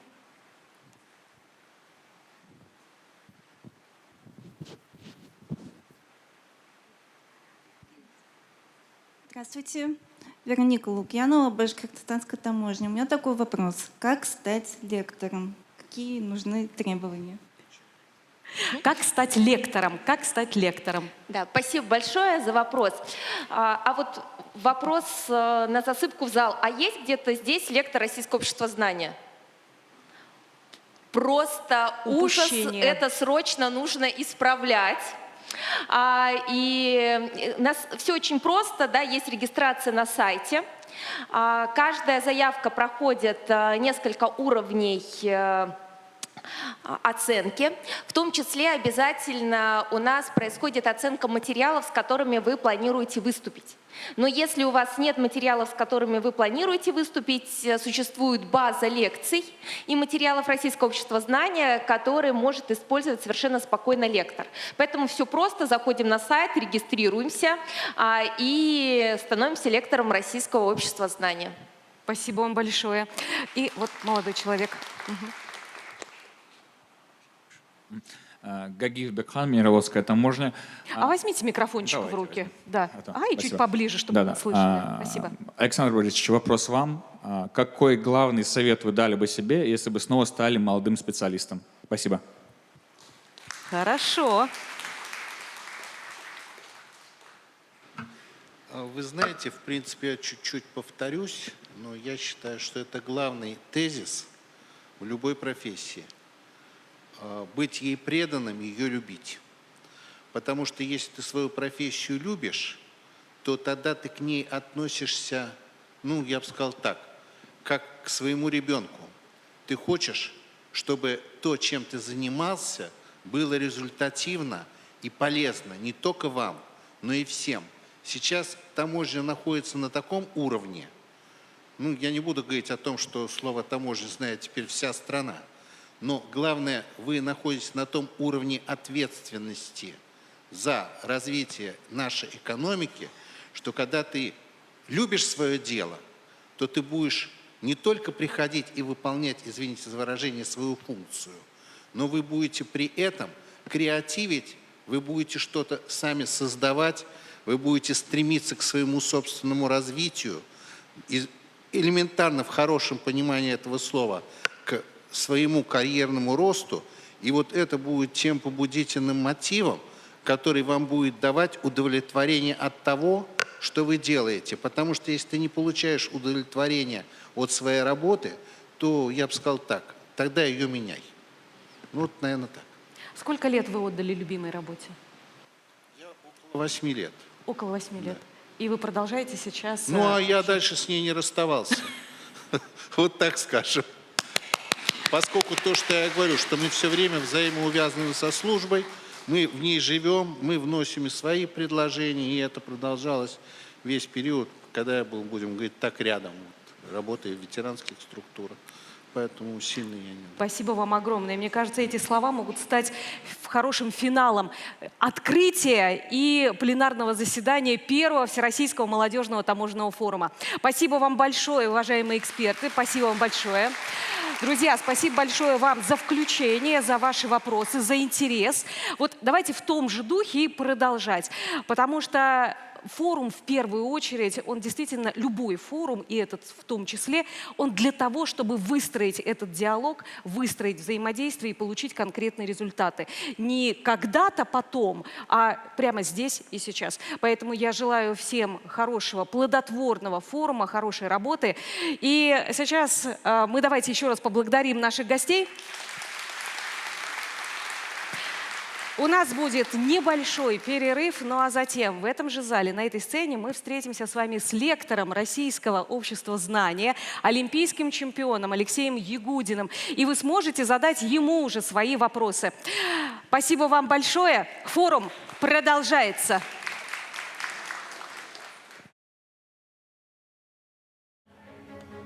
Настроение. Супер! Мне нравится. Молодежный же форум, да? Нет, не московское долголетие. Поэтому, знаете, как московское долголетие зажигает? Ух, они такие молодцы. У вас должно быть в несколько раз еще больше и активнее. Давайте мы с вами сейчас порепетируем немножко, да? Проверим, после кофе-брейка у вас силы остались еще? Мне кажется, прибавились. Супер, тогда ваши аплодисменты порепетируем. Хорошо. Вот правый фланг и серединочка прям супер молодцы. Хочу слева эту сторону. Тут как-то хождения еще какие-то у нас. Дорогие мои, как вы готовы? Кофе дало вам силы? Прибавило? Вот. Отлично. Итак, дорогие друзья, мы продолжаем программу форума. И сейчас у нас лекция от Российского общества знания. Но, честно скажу, я сама как лектор Российского общества знания признаюсь вам, что мы, все лекторы, очень не любим вот это слово «лекция». Мы любим всегда общаться. Мы любим, когда нам задают вопросы, потому что только в спорах и только в общении рождается истина. И любой лектор, выходящий на сцену перед своей аудиторией, всегда тоже наполняется какими-то знаниями, каким-то опытом, который есть у вас. Поэтому, к чему я веду? Прежде чем я представлю нашего лектора, нашего гостя, я хочу обратиться к вам. Вы уже начали задавать вопросы на предыдущей нашей сессии. Делаете это прекрасно. Я думаю, что к нашему гостю у вас тоже будет очень много вопросов. Не стесняйтесь. Я буду с вами в зале. У нас в зале также работают волонтеры, у которых есть микрофоны. Просто поднимайте руку и задавайте свои вопросы. Хорошо? Договорились? Чтобы у нас был диалог. Прекрасно. Ну а сейчас я с удовольствием представляю вам лектора Российского общества знания, олимпийского чемпиона 2002 года по фигурному катанию, 4-кратного чемпиона мира, 3-кратного чемпиона Европы, 2-кратного победителя финалов Гран-при по фигурному катанию Алексея Ягудина. Всем добрый день, я здесь. А еще говорят, я вас там встречаю. Коньки летом не едут. Вон как проскользнул. Незаметно подъехал. Незаметно. Да. Всем добрый день, спасибо большое. Слушайте, какая красота. Красота невероятная. Алексей, я вас оставлю на сцене, сама пойду в зал к ребятам, и мы оттуда будем вам задавать вопросы, хорошо? Конечно. Вопросов много. Я здесь для вас.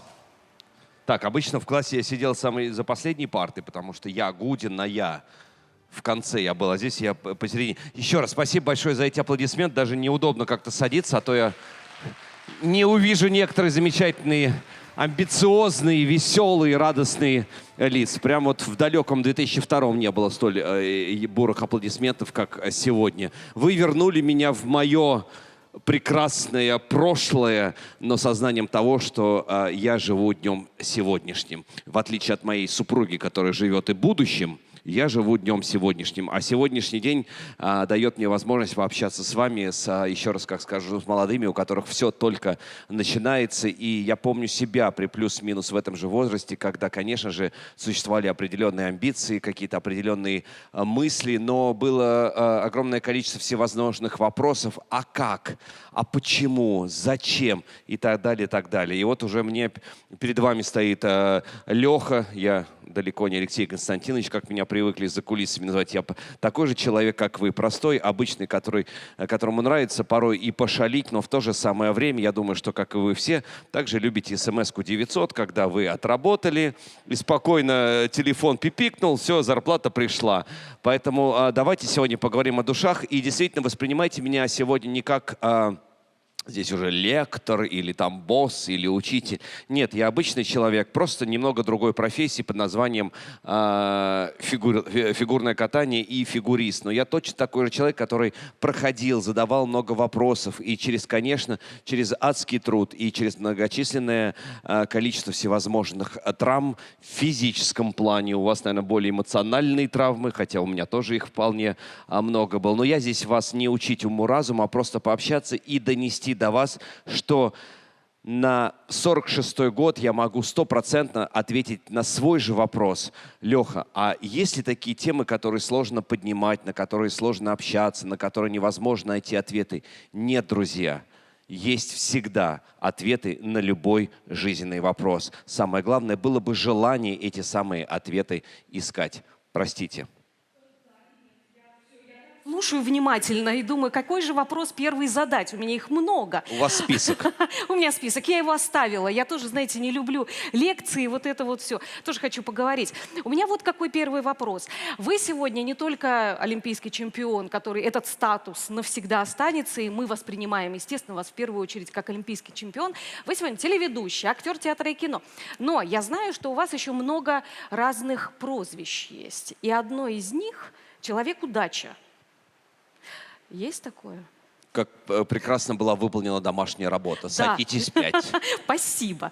Так вот, «Человек-удача». При этом вы во всех интервью очень много говорите о важности труда, пахоты, даже так, для достижения результата. Вот в вашей жизни профессиональной в первую очередь, какое соотношение удачи и пахоты?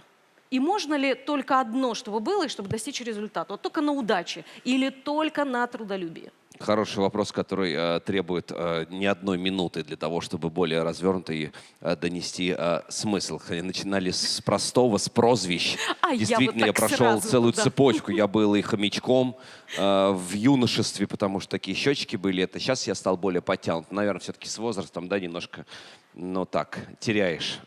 И не только все самое лучшее, но и такой вот я чуть-чуть. Был хомячком, был Алексеем Константиновичем, просто Константиновичем, был даже Джигурдой какое-то время.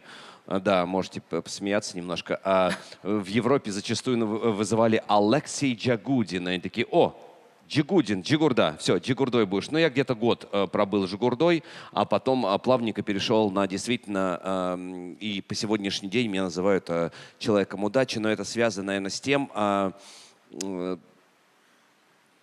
с каким внутренним посылом ты подходишь к тому или иному мероприятию. Но это уже как бы третья стадия моей схемы такого пути и творческого, и спортивного, жизненного, который приводит тебя к определенным удачам. Я понимаю, что, еще раз говорю, что достаточно простой вопрос, но сложный в ответе. Если, забегая немножко, я кучу всю тему, то мне хотелось бы сказать вкратце, потому что мне хотелось бы все-таки перейти больше к тем историям, которые стали поворотными в моей жизни и показательными, после которых я мог уже четко определять, условно, что такое хорошо и что такое плохо. Для меня лично на первом месте это, конечно же, желание вообще что-либо делать. Я понимаю, что есть порой у многих и определенные амбиции, есть определенные мысли, но я думаю, что каждый из вас видел этот ситком телевизионный, да, когда актер, лежа на диване, удобно включал телевизор, начинал с ним общаться, «Наша Раша» называется, да, Сергей Светлаков, но дальше открывалась шипучка, озвучивались какие-то определенные мечты, но дальше дело не шло. Круто, когда у тебя есть определенные мысли в голове и действительно есть желание хотя бы хоть что-то сделать в этой жизни, нежели просто оказываться вот этим самым актером и, собственно, продолжая мечтать, но твоя жизнь никак не изменится. Я еще порой сравниваю свою жизнь с каким-то таким строительством условного небоскреба. Нам всем хочется, конечно же, туда, наверх, потому что там прекрасные виды, более условно свежий воздух и так далее. Но мы понимаем, что в этом здании оно еще достраивается. Нет этого лифта, который, как и в нашей с вами жизни, нет определенных схем, систем, которые в одночасье, в одну секунду бы подняли вас туда на самый верх. Или вы стартуете в этом марафоне. Нет ничего, что поможет вам добежать быстрее всех, причем не на пару секунд, а даже порой на часы. И мы благодаря своим каким-то определенным действиям, поступкам жизненным потихонечку поднимаемся этаж за этажом. Мы согласны же с тем, что можем остановиться, кто-то устает быстрее, кто-то позже. Мы останавливаемся, дискутируем. Но дальше, если у нас нет желания продолжать, мы остаемся в этом пространстве. Когда я вот буквально вышел на эту сцену, конечно, мне все затрагивало внимание.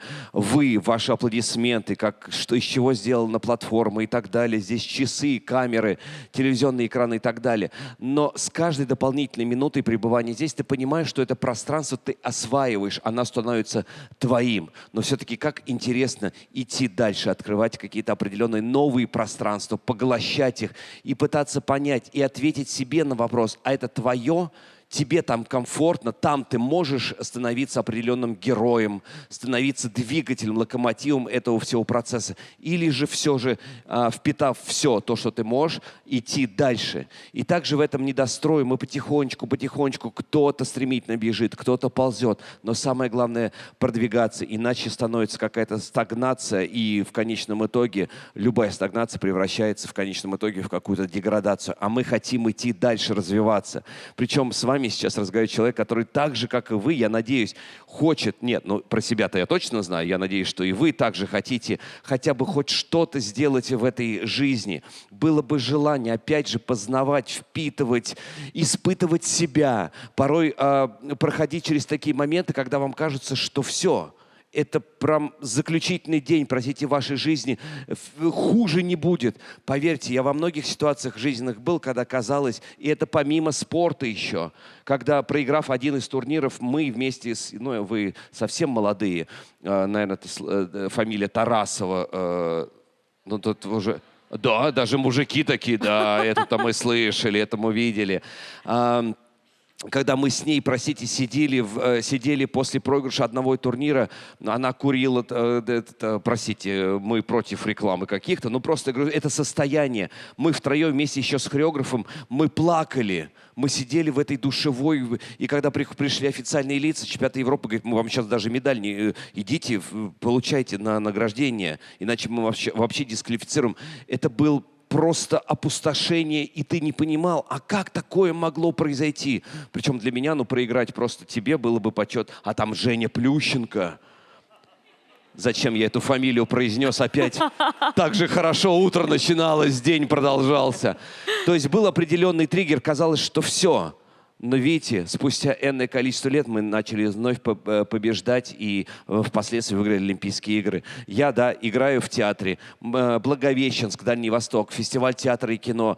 Играем прямо первый спектакль на жюри. Роман Григорьевич Виктюк. Это как в фигурном катании Тарасова, а в театральном искусстве Виктюк. И в конце первого акта, обнимая одного из актеров, я должен был сказать: «Папа, мой дорогой папа». А в конце второго акта, обнимая того же человека, сказать: «Мама, дорогая». Не спрашивайте, о чем спектакль. Тогда это было все в рамках дозволенного. И меня переклинило, бывает такое. И в самый важный момент, когда должен был прокричать, и все, и занавес. Я кричу не папа, я кричу мама. И он меня продолжает обнимать, занавес закрывается. Я-то понимаю, что произошло. И он понимает, это актер. А он такой двухметровый, а я же коротышка, даже в коньках. И он обнимает меня на ушко. Какая мама? Там сами вставляйте, что хотите. И уходит. Стремительно своими ногами двухметровыми уходит. Я остаюсь на сцене, все, занавес закрыт. Я понимаю, что я действительно какая-то выскочка, типа Леха, удача. Какая удача? Я им испортил прямо на жюри. Я поднимаюсь в гримерку. А знаете, как, помните, еще фильм был с Брюс Уиллисом «Армагеддон», когда он там взрывал астероид. И казалось, да, в моменте для нас из каждого это вот секунда, это, ну, как бы, да, жизненный момент. Раз и все. А там целые там 10-15 минут отрывки его жизни. И вот эти отрывочки воспоминаний из прошлого в одну секунду улеглись. Как я был маленьким. Ну, то есть я понимал, что все, сейчас это стероид разорвет. Я поднимаюсь в гримерку, а там театралы же, они вообще как бы немножко ненормальные люди. А они ходят там, господи, что мы будем делать? Может быть, переписать сценарий, как мы будем выходить. И тут говорит, Виктюк идет, Виктюк, а мне все равно до Виктюка. У меня Тарасова. А для них Виктюк. И они в таком шоке были, когда Виктюк пришел ко мне. А он такой немножко нестандартного направления мышления, так скажем. И он говорит, Алексей, он ко мне. А мне вообще как бы все равно, у меня мама, папа. И я говорю, ну, чего вы? Он говорит, Алексей, я придумал новый сценарий, там на тебе будем давить вин. Я говорю, раздавим все, что хотите. Брюкву, бананы, виноград. И я говорю, помогите. Он говорит, а что случилось? И я вот перед всеми артистами, я говорю, Роман Григорьевич, вот такая ситуация, случайно не папа, а мама. Что делать? Что поменять? Вы знаете, ответ меня потряс. И я потом начал анализировать тот вечер и расскажу, к чему я пришел. Он говорит, ребят, ничего. Все такие, ну как, почему? Что же будет? Мы же так обосрались. Он говорит, ребята, половина в зале вас не слушала, а другая половина и не поймет, что к чему. Идите, как шли. Играйте, поверьте мне, ничего не меняйте. И вы знаете, в жизни, вот мне 46 лет, вам понятно, там, особенно вам, 16, 17, вы, правда, у вас все только начинается. Забегая немножко вперед, мужик такой, что? Это он про меня? Ща, подожди. А, нет, слишком много тебе накинул. 46 лет, я понимаю, что действительно очень много таких моментов было, но самое главное, я понял одно, мы правда все живые люди. Хорошая, да, констатация факта?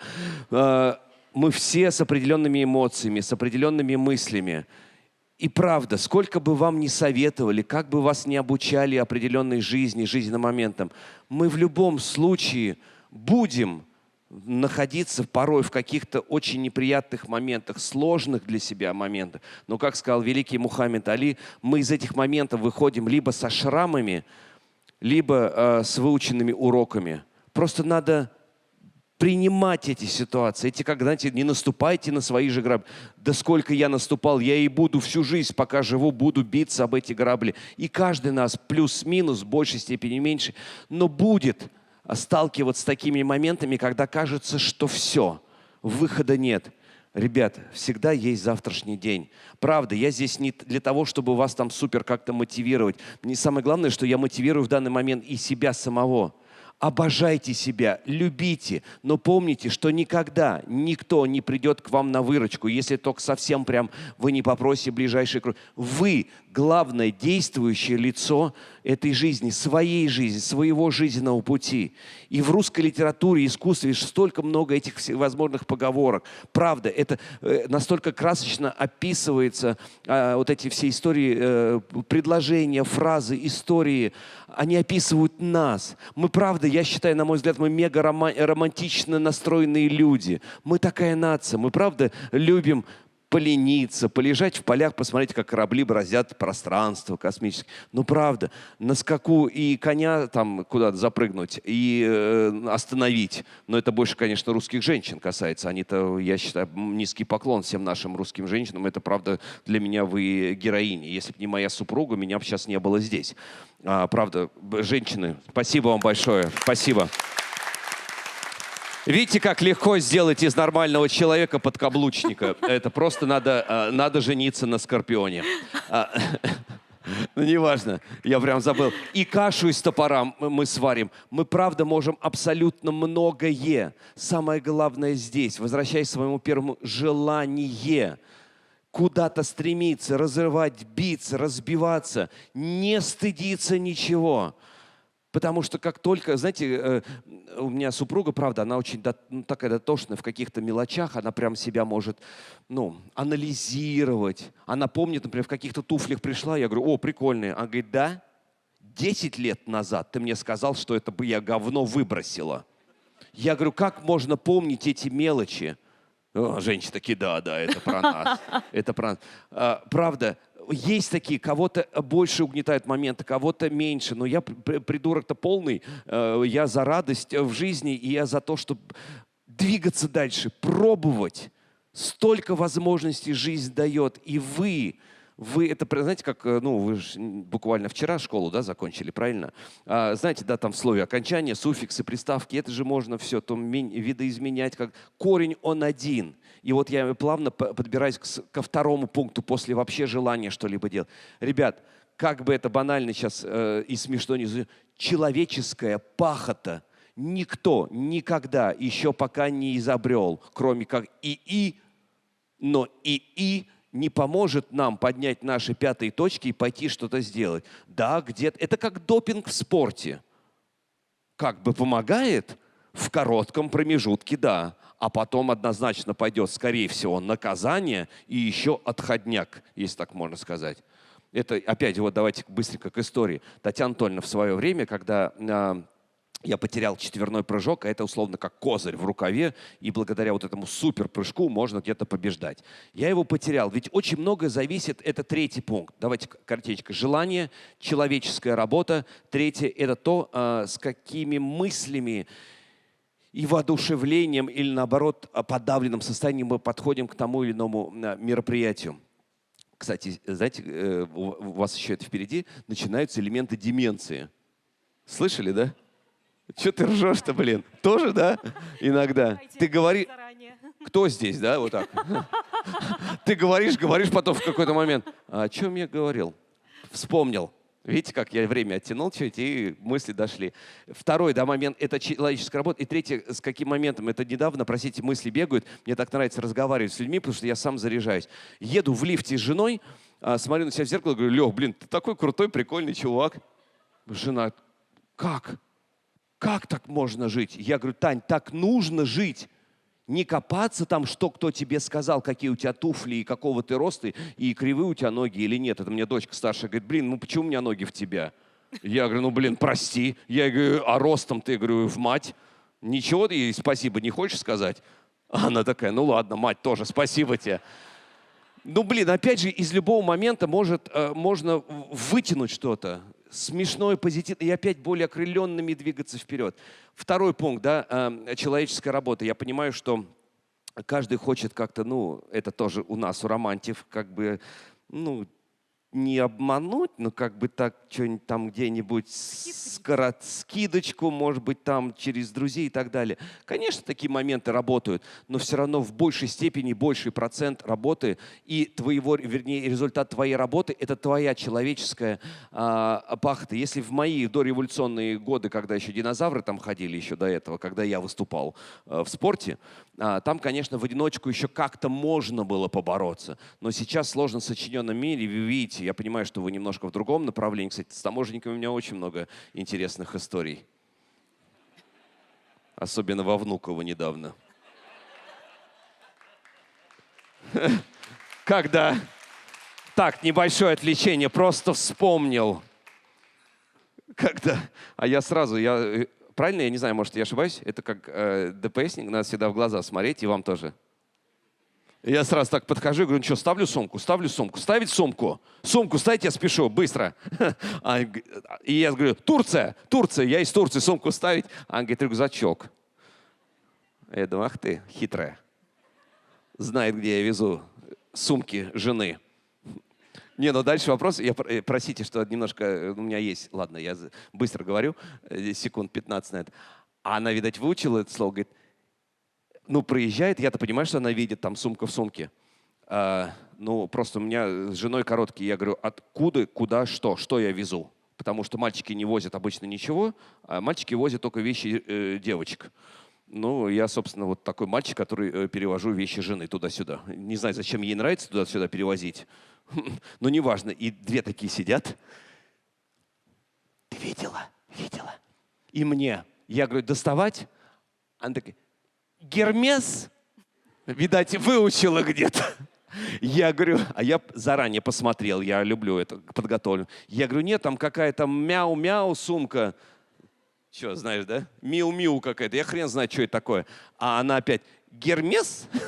И я говорю, нет, там даже не пах. А, ну ладно, проходите. Я говорю, ну спасибо, до скорых встреч. Ладно, неважно.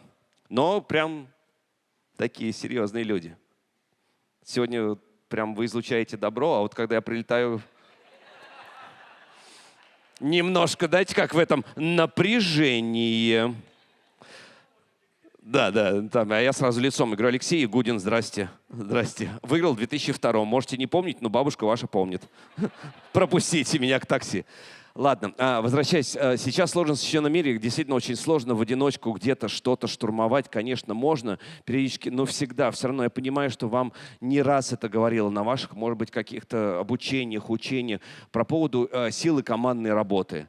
Я понимаю, еще раз, я не ваш учитель, не педагог, просто Леха Ягудин, у которого все получилось. Но самое главное, я здесь не кичусь теми победами, наградами, которые были в далеком. Для меня очень важно, чтобы человек, опять же, отталкиваясь от того, как я вижу этот мир, мое мнение может быть абсолютно не сходиться с вашим, но настолько же, еще раз подскажу, интересно попробовать, потому что ты нигде не знаешь. Я помню, ну вот я фигурист, да, вот сейчас как у Боярского, там у него бедро потертое скрипит, у меня бедро, а я что сказал? Седло у него, да, у него седло, у меня бедро. Но опять же, находить позитив, что, драгоценный металл, титан, вложение в будущее, вложение в себя, все. О, забыл. Вспоминаю. Так, командная работа. В моей жизни было несколько всего команд. Я к тому, что вам говорили о том, что давайте там команда и так далее. Но это правда, опять же, я не ваш педагог. Это правда работа. Я в какую-то выжимку сейчас дам. В моей жизни было две команды. Одна под руководством одного тренера в Санкт-Петербурге. Там же тренировался, ну, вы уже отреагировали, я понял, что вы знаете, к сожалению, Плющенко, да? И вторая команда под руководством Татьяны Анатольевны Тарасовой уже отдельно. То есть в моей жизни было таких два гранда, два больших коллектива. В чем разница? Наверное, именно, как это говорится, рыба там, ну и так далее. Плохая фраза, но она все равно существует. Все равно начальник, кто во главе. Лично я ратую за то, чтобы был всегда условно очень сильная волевая личность, значимая, которая может и кулаком по столу и так далее. Но что я нашел и что для себя я выделил вот этих разницу в этих двух коллективах. Казалось бы, идентичные составы, оба тренера хотят выигрывать, побеждать своими учениками. Понятно, что заточены только на победу. Хореографы, постановщики, физиотерапия, компоновка музыки, эскизы и так далее. Все одно и то же. Но в чем суть? В том, что мне в Санкт-Петербурге, а я задаю очень много вопросов. Вообще интересно задавать по жизни много вопросов, потому что, ну, это круто, когда тебя что-то волнует. Это сам себя похвалил. Молодец, Леха. Продолжай. И мне говорили, я говорю, а почему вот так? А мне говорят, ну, я больше знаю. Ну, как бы, да, вот я с позиции работающего и начальника. Я говорю, хорошо, а почему? И мне говорили, Алексей, давайте померяем ваш мозг. Я говорю, как мы будем делать? А он говорит, вот. А у меня низкий еще. Я говорю, вот. А Алексей Николаевич Миш такой, раз, два, три, четыре, пять, шесть, семь, восемь, у него лысинка. Он говорит, все. Я победил, делай, как я говорю. Да, мы также посмеялись, весело, но все равно мы, опять же, и с возрастом становится это более актуальным, мы хотим все равно получать определенные ответы. И вот эти ответы, как оказалось, я получил впоследствии потом с Татьяной Анатольевной. Вы знаете, простите за тавтологию, но сила сильного человека, личности, преподавателя, вашего, там, признавать порой свои ошибки, показывать свою слабость. В этом нет ничего особенного. Когда Татьяна Анатольевна садилась напротив меня, вот так смотрела, говорит, слушай, Леш, я не знаю ответ на твой вопрос. Или, например, я не знаю, как помочь тебе вот с этим прыжком. Но у меня есть, допустим, знакомый, который работает в соседнем штате. В тот момент мы в Соединенных Штатах Америки тренировались. Говорит, а давай поедем туда. И, вы знаете, спустя энное количество лет... Ну, опять же, супруга моя, я почему от нее тоже порой отталкиваюсь, потому что она такая стеснительная, она боится проявлять свои, может быть, какие-то искренние эмоции. А в этом нет ничего особенного. Знаете, когда говорит, мне стыдно там или и так далее. За что? Ну, когда что-то не то случилось, поверьте, завтра будет другой день. Просто надо трезво оценивать и, самое главное, не закапывать себя еще дальше. Потому что вы себя можете сами закопать. глобально другим абсолютно все равно, что происходит в вашей жизни. Вы понаблюдайте, вот по улице вы идете, вы думаете, люди, которые проходят мимо, волнуют ваши жизни? Нет. Поэтому вообще, закрывая глаза с высоко поднятой головой, действуйте, атакуйте, пробуйте. А их мнение, ну, извините, я, может быть, в корне, вы со мной не согласны, и, может быть, ваш начальник, да плевать ничего они мне про меня скажут. Это моя жизнь. Я хочу быть в ней победитель. У меня есть моя команда, допустим, либо я где-то прорываюсь для них, либо вместе с ними. Но мы, правда, живые люди. Вы думаете, я не было моментов, за которые мне стыдно? Ну, даже та ситуация, например, со спектаклем. Ну, я выскочка какая-то, фигурист, а про спортсменов же вообще, да, ну, такие мы все люди, потому что, типа, образования не было. Это меня мать заставляла, я хоть школу с серебряной медалью закончил. Спасибо ей огромное за это. Да ладно. Это маме, это не вам. Я просто помимо деменции, помимо зрения, я еще и хуже стал слышать. Поэтому то, что вам сказали, вы поаплодировали, наверное, что-то позитивное, да? Абсолютно. Спасибо. Да, продолжаем. На чем я остановился? Помогай. Команда. Команда молодости нашей. Это вы. Прорываясь, но закончив, я уже по психологии хочу уйти. Были моменты, ну как мы в душе, например, да, плакали. Еще также, когда все у вас кажется хорошо, ведь мы всегда, нормально, никогда не расслабляться, потому что ваши, ну я понимаю, здесь немножко другим языком, но попробуйте трансформировать, хотя это моя задача в первую очередь, более понятливым языком, как в спорте, например. Не надо ждать, когда что-то произойдет для того, чтобы поменять себя. Всегда нужно, это как дочка заходит, мама ей говорит, сок достань, из холодильника открывает, такая, нет, там он, да нет. Она говорит, доченька, жизнь – это не твои социальные сети, которые ты пролистываешь, что эти прямоугольнички, а там глобально же ничего не меняется. Я просто на мысли себя недавно поймал, был в реалити в одном, нам не давали мобильные телефоны помимо еды. Ну, там не было ни еды, ни мобильной связи. И в какие-то моменты на 5 минут дают, но я жене, допустим, детям, они в другом месте были в тот момент. И я понимаю, что остальные, они вообще перестали интересовать меня. Потому что там ничего не меняется. И в жизни вот это вы просто пролистываете, нет никакой дополнительной информации. Там нет ничего, кроме как вот как мультики, посмотреть в вечернее время, когда дети спать. И все. Жизнь, она прекрасна тем, что везде что-то. И в любом случае эти маленькие пазлики, которые вот не достают для общей красочной картины, они везде. И жена говорит, Лиза, просто говорит, а ты покрути головой. У тебя, говорит, не только вот здесь. А она такая, да? Открывает такая, вот сок. Жизнь, она правда прекрасна. Я понимаю, бывают моменты вновь там с носовыми платками, и нам кажется, все, это финал. Нет, друзья, это только начало. Как с бедром, например, одна ситуация, опять же, показала, что надо искать и что-то интересное. А мы, потому что мы так, я считаю, правда, мы изобретательны. Мы вон Евровидение, церемонию там открытия провели, люди у нас вверх ногами по потолку ходили, все в мире такие, ни хрена себе. Как это так? У нас даже когда колечко, олимпийское кольцо одно не раскрылось во время церемонии открытия нашей Сочинской Олимпиады. Там я правда говорю, Константин Львович Эрц, Первый канал, сам понимаете, генеральный, он там уже практически петлю искал, чтобы повеситься. Потому что это, казалось, все. Это как у меня Благовещенск, когда я сказал, мама-папа перепутал. И у Константина Львовича такая же ситуация была. Ребят, прошло энное количество лет, так мы из этого сделали новый бренд какой-то, запатентовали. То есть можно использовать любые мелочи, не только очевидные. Приезжаю, да, у меня вот, допустим, выиграл уже олимпийскую медаль, но дошли до того, что нужно менять бедро. И я приезжаю на один турнир, СМС-ка 900 вроде хорошая, за этот турнир, но нужно сделать свою работу. Вроде обыграть я их могу, но выхожу на тренировку, нет бедра. Объясняю, как это. Это как свет включить, выключить. Либо свет есть, либо его нет. Вроде скользить могу, но, в принципе, также могу и в парке Горького здесь поскользить. Результат оценки будут теми же, надо подпрыгивать. Я ухожу с тренировки, вечером турнир, я понимаю, надо думать. Леха, думай, что просто так приехал, смс-ка 900 жирная, хорошая, надо получить. Я придумал, простите, опять же, наши уважаемые дамы, немножко такой подход. Я просто взял, ну, спортсмены, они же такие, я же показывал, взял разогревающую мазь и намазал себе одно место. Ну, ребят, жгло так. Я забыл, что у меня есть бедра, что у меня может быть где-то кариес, что меня вообще зовут Алексей. Я турнир выиграл. Я просидел, я из мини-бара достал все вот так, всю ночь. Просто кто связан со спортом, понимает, что там нельзя смывать водой, то есть либо масло. Ну, короче, сложный процесс. Влипнуть туда, в этот, легко.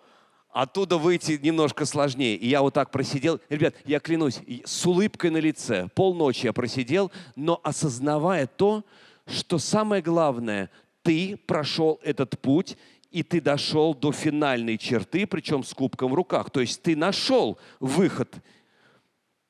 Это тушил пожар. Дальше, вот, поскольку мы здесь в центре, я тоже вспомнил, сейчас с Кутузовского съезжал, например, было как-то мероприятие. Это к тому, я потихонечку к третьему моменту перешел, вот к состоянию нашей головы. Ну, знаете, оптимисты, пессимисты, наполовину наполненный бокал, наполовину пуст. Смотреть можно по-разному. Можно ехать в лифте, смотреть на себя и говорить, блин, какой же я невезучий, какой же я, блин, ну вот такой-сякой, ничего не понимаю. Ребят, я правда, я больной человек, но чем больше я верю в то, что у меня получится, оно и начинает получаться. Как-то сказала Татьяна Анатольевна Тарасова, Леша может все. Ну все тоже поржали, потому что все прекрасно понимают, что Леша... А Леша может все. Я с годами это понял. Просто надо по-другому подходить к этому моменту. Не бояться какой-то критики. Конструктивная всегда за. Я тоже. Всегда. Но мне лучше, например, сказать, Лех, ты там вот плохо, вот это, чтобы тебя опять подталкивать к дополнительному какому-то обучению. Мне правда не нравится, когда хвалят. Потому что я считаю, что все равно где-то что-то не доделываю. И после нашей встречи сегодняшней тоже буду себя ругать, что вот там в какой-то момент я перескочил. Потому что только сейчас я вспомнил, что я начинал говорить про допинг, про Тарасу и перескочил другое. Молодец, что посмеялся, да? Я вот такой. Но к этой истории наглядно к тому, что это сиюмоментный какой-то плюс, дополнительный, да, но в конечном итоге по-другому зарабатываются результаты, медали и грамоты. Когда я пришел, Татьяна Анатольевна понимает, да, у меня пропал четверной, это козырь. Она такая, на, таблетку мне дает. Я говорю, я не могу, это допинг. Она говорит, Леша, я с такими людьми общаюсь. Я говорю, с какими? Она говорит, с космосом. Я говорю, Татьяна Анатольевна, простите, а вы в каком состоянии с космосом общаетесь? Она говорит, да, Леша. Она говорит, с людьми, которые, ну, там, с космосом работают, я так понимаю, там, как это, медицина, полеты, физио, я не знаю. Я говорю, ну ладно, давайте. Я говорю, точно? Говорит, да, Леш.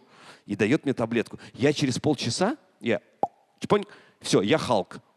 Я клянусь, я готов был снести все. И Москву-Сити вот этот весь, перенести просто в Китай-город. Я вот такой сильный был. У меня, кстати, до сих пор у меня что-то опять не получалось. Я ударил рукой, у меня вот срослась кисть неправильно. И после той тренировки мы поехали еще и в больницу, и лангетку наложили, вправляли кисть обратно. Просто, ну, невероятная сила. Но четверной, то есть нужно пробить психологическое определенное состояние, пробить его. Мы пробили. И руку тоже. Приезжаем через 2 недели на чемпионат Европы. И я говорю, Татьяна Анатольевна говорит, что тебе? И я говорю, космоса хочу. Знаете, она мне в глаза смотрит, говорит, Лех, ты дебил? И я говорю, что такое? Она говорит, да просто оскорбинка была. Это к тому, что мы, правда, когда экстренно мы машину там поднимем, да, с места сдвинем и остановим на ходу, и в горячую избу, это правда все. Но порой лучше не отводить. Опять же, яркий пример. Перешел к Тарасовой, 1-й год, всех победили. 2-й, что человек, ну, обычно, у нас же тоже, у нас нации, и так сойдет. А потом, пока жареный петух не клюнет. Это нормально. И вот 1-й год, все хорошо, пошел 2-й, чемпионат Европы, душевая, слезы, пытаются нас дисквалифицировать, потому что проиграли Плющенко, чемпионат Европы. Но месяц спустя приезжаем на чемпионат мира, победа. Естественно, что в головах у Алешки и у Татьяны Тарасовой? Все нормально. Мы их сделали. Естественно, как итог, да. Как итог, следующий год хотел по-молодежному что-то сделать, но там только плохие жесты. Просто я подумал, это не подходит. У меня 2 дочери, я сейчас учусь 67, там вот это. Ничего не подошло. Короче, и ничего не подошло в том сезоне. Везде проиграли. Причем для любого спортсмена, казалось бы, да, ну, серебро мира, Европы, это же так круто. Это было все. И вот жареный петух клюнул. Остается ровно год до Олимпиады, и ты думаешь, Лех, ну надо теперь уже что-то призадумываться, что-то менять. Перевез Татьяну Анатольевну Тарасову к себе домой на вопрос, типа, а зачем я тебе нужна? Я говорю, Татьяна Анатольевна, я покутить люблю, я нормальный. Сидите здесь, я говорю, чтобы меня за шкиворот каждый вечер не давали мне уходить из дома. Он говорит, я поняла. И вот я просто... К сожалению, просто мы доводим порой до определенных крайностей, и потом из крайности опять в крайность. Потому что я не ел ничего, у меня была только чашечка кофе в день, и утром мне Тарасова делала кашу на воде. Там какой сахар, молоко, это вообще нет. И вот мы резко очень похудели совсем сильно. Потом, естественно, было время для адаптации и так далее. Но просто к тому, что чтобы не доводить, но это нормально. Мы в любом случае, я думаю, что в крайнем случае будем поступать вот так. Сначала довести до крайности, потом привести свою голову в порядок, принять решение и в очередную крайность. Но это, мне кажется, структура вообще поведения русского человека. Ну мы такие, блин. Все такие кивают, да. Да, я лучше до последнего доведу. Третье, опять же, возвращаясь к психологии, правда, очень сильно влияет, например, вот здесь, да, возвращаясь к трешка, Кутузовский и Третье транспортное кольцо, где большие сбербанковские, опять смс-ка 900, оттуда, наверное, идет, стеклянные вот эти огромные здания. Мне позвонил агент. Говорит, слушай, Лег, говорит, там лекцию надо будет прочитать, но проблема в другом. Они отпускают и по времени вообще не двигаются, ровно в час. В 2 у тебя вылет из Шереметьево в Сочи, где спектакль «Авербуха», нет замен. Ну, условно, Ромео и Джульетта, как там без Джульетты? Хотя, в принципе, если она Скорпион, все равно как без Джульетты. Я говорю, ладно, я правда сидел, мониторил каждый день, как мне быстрее. То есть 40 минут, чтобы зайти в самолет. Я без багажа был. Перезванивает агент, Лег, говорит, что делаем? Я говорю, а что за лекция-то? Он говорит, а когда тебя это волновало? Я говорю, ну просто сейчас к слову пришлось. Он говорит, грибок на ноге. Я говорю, ладно, это не проблема. Он говорит, ну ладно, давай, говорит, откажемся. Я говорю, не, надо пробовать до конца, потому что никогда не знаешь, чем любая история завершится. Он говорит, все, давай ты сам, сам занимаешься этим, я не хочу ввязываться и потом быть причиной неудачи. Нашли. Опять же, все ответы, нужные нам по жизни, они кроются здесь, вокруг нас. Просто нужно крутиться, вертеться, разговаривать, думать головой хотелось бы. Не к тому, что я такой охрененно умный. Просто мне очень нравится выполнять задания. И тут я услышал, мы это слово слышим на ежедневной основе по несколько раз, мотоцикл. Я понимаю, что потом у меня, как в мультиках, знаете, когда слюни летят, и я лечу вместе с мотоциклом в Шереметьево. Просто итог этой истории я сделал. У меня задача сделать. У вас, у молодежи, сейчас немножко другой посыл, может быть, у вас больше свобод. В то время, когда я, например, воспитывался и, например, все равно вижу здесь лица, помню, да, вот тот все равно Советский Союз, 80-е, 90-е. У нас, поверьте, у нас было слово «надо». Сейчас есть очень много разных возможностей, подходов, каких-то определенных нюансов, как-то можно... Раньше нет, все, вот в лоб. Ты идешь и только побеждать. Вы знаете, когда иностранцы, это не потому, что меня там просили как-то придумать, это само пришло в голове, когда иностранцы говорят, we are happy to be a part of this sport holiday. Ну, типа, мы счастливы быть частью этого большого спортивного праздника, там, когда они приезжают на Олимпиаду и так далее. И я счастлив быть частью праздника? Нет. Нас обучали, мы так росли. Быть не частью праздника, а быть частью праздника и быть королями и королевами на этом празднике. А как по-другому? Тебе интересно во втором эшелоне крутиться, вертеться и радоваться остальными, которые кто-то выигрывает, а ты вместе с ними типа часть праздника? Нет. Когда Тарасова, ну, теперь я уже понимаю, что вы знаете, приехала своей первой олимпийской медалью от своих учеников. Я еще, наверное, тогда не родился. Ну, может, сиську сосал уже. Или, может, коньки уже надевал. Ну, неважно. Она приехала, это ее история. И она великому Анатолию Тарасову, это, может быть, ну, по старшему поколению знаю, да, там, это гуру хоккейного мира, Советского Союза. И вот Анатолий смотрит на нее и говорит: доченька, она вот с этой серебряной медалью Олимпиады. А он говорит: это вот ради этого ты вот прибежала и тут веселишься, ну, как бы не ты радуешься. Неужели тебя серебро Олимпиады, вот так, как бы, вот такие эмоции? То есть мы воспитывались немножко на другом. Сейчас как бы больше свобод. Ну ладно, ты мой этот хорошенький, дорогой, ну ладно, посиди в интернете и так далее. Мы потеряли общение, к сожалению. Я как родитель, я вижу по своим двум дочкам. Понятно, что запрещать, отбирать, это тоже неправильно, потому что весь мир сейчас крутится вокруг этих гаджетов. Очень много происходит там. Вы очень много также познаете оттуда. Но это можно совмещать, но, на мой взгляд, больше не онлайн-общений, а человеческих, таких вот встреч, когда мы можем впитывать, мы можем разговаривать не через вот эти там прочитано, написано, исправлено, отправлено и так далее. Здесь... А давайте и воспользуемся этой возможностью пообщаться сейчас не онлайн, не где-то, да, у нас, но это правда уникальная возможность сейчас задать вопросы олимпийскому чемпиону. Я просто боюсь, мы не успеем. Быстрее, быстрее, микрофон сюда, пока Да он не не, ушел. нормально, нормально. Где? Беги сюда. Да, вот. Спортсмены, что ли? Ну, а то. Да, я сейчас договорю. Просто раньше...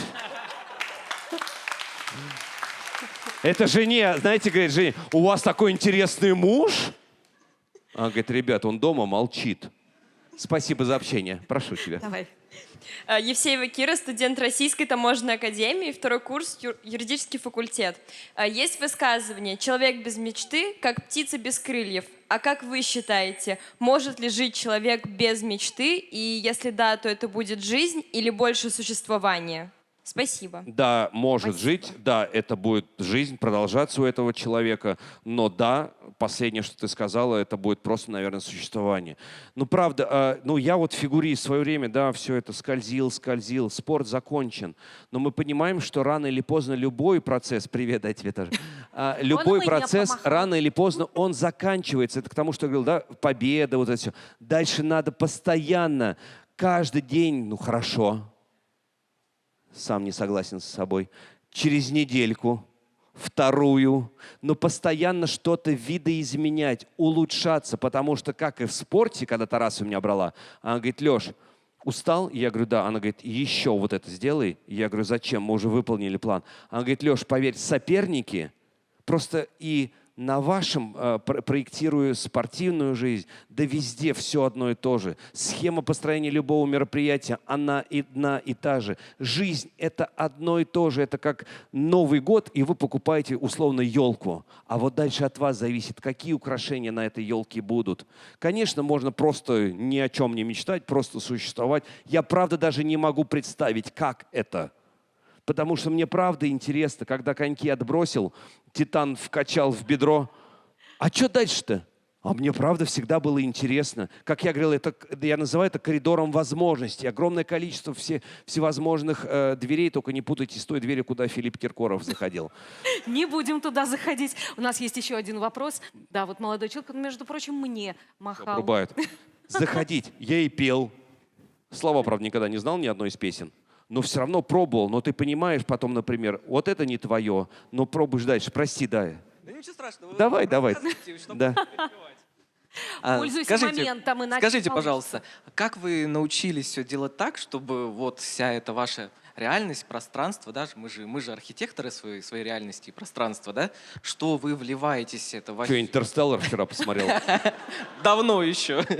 Что вы вливаетесь в это все пространство таким способом, все вот эти мелочи, да, то, что вы говорили, вокруг себя замечаете, да, что вы как бы можете... Мелочи замечает мой скорпион. Я только нужные, а она все. Я понял, да. Спасибо. Спасибо большое за вопрос. Ты знаешь, мне сложно порой донести до не то что ума, до восприятия других личностей мою потребность, правда, пробовать. Я правда, когда, вот, например, первый опыт ведения там, телевизионной передачи, но я неспроста же показал, что спортсмены, да, в основном. Но опять от человека зависит. Ты остаешься в таком состоянии или все-таки где-то ты возбуждаешь своих, допустим, окружающее пространство.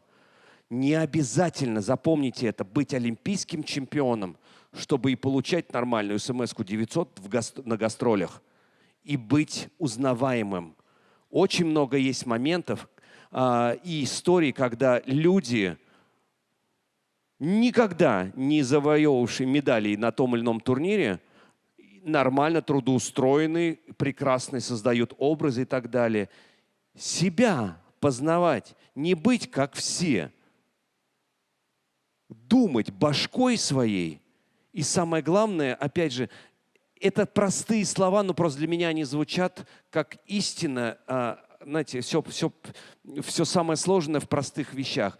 Здесь просто у меня правда есть, ну, его не убить, это желание пробовать и во все ввязываться. Второе, это действительно мне нравится пахать. Я правда могу сутками напролет работать, но я могу и встать в 2 часа дня или в 3 сказать, что так рано. Я правда такой. Но третье, мне кажется, это очень важный факт. Просто слепо верить, что я лучше всех, и я разорву всех в любых своих начинаниях, зная, что ты такой же, как все, и у тебя будут ошибки. Когда первый опыт был ведения, когда я пришел в Останкино, это поцелуйчики вам всем. Жена, кстати, нашла с утра. Что я говорю? В Останкино.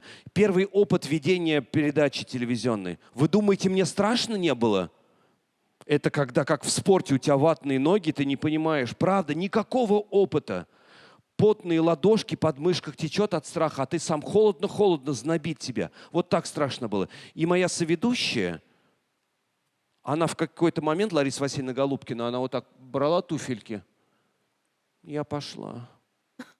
Все такие, вы куда, Лариса Васильевна? Она говорит, я устала. И уходила. И вот тогда Алексея Константиновича была развилка. Что делать? Ну, понятно, что можно завтра, Лариса Васильевна придет, мы все допишем. И все такие режиссеры говорят, а что? Я говорю, я. Они такие, что ты? И я говорю, пишем. Пробовать, не бояться, не стыдиться своих поступков. Мы все совершали и будем совершать ошибки. Это нормально. Но просто гораздо быстрее реагировать на них, обдумывать, что было не так, не загружать себя еще сильнее. Я понял. Опасность, жарко. И идти дальше. Всегда дальше. Атаковать новые преграды. Простите. У нас уже у кого-то микрофон. Не, времени есть, нормально, у нас куча времени. Вся жизнь впереди. Задавай вопрос. Николай Самуленко, Смоленская таможня. Подскажите, вы сказали, что в какой-то момент потеряли свою крутую фишку четверной прыжок. Может быть, как совет для всех.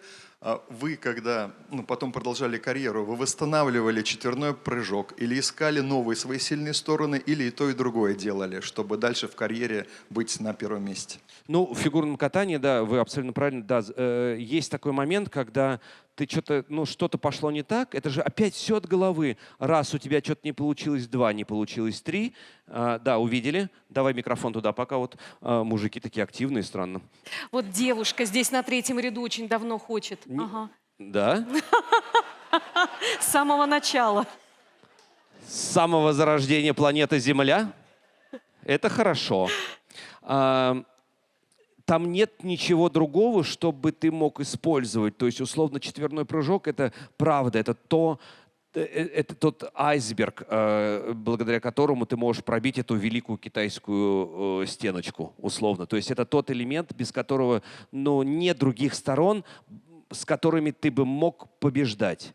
А четверные прыжки вообще в нашей жизни мы порой раз что-то не получилось 2-3, и потом мы уже как бы начинаем быть уверенными в том, что это и не получится. Поэтому Татьяна Анатольевна пробовала этот момент резко поменять что-то в тебе. Это как первый турнир с ней. Всегда, видите, искать какие-то моменты, которые могут кардинально что-то поменять. Простые вещи. Стоим, первый турнир, сейчас на 6 минут выйдем на лед. Ребят тоже стоят готовые. И тут раз что-то укололось. Странно что-то. Ладно.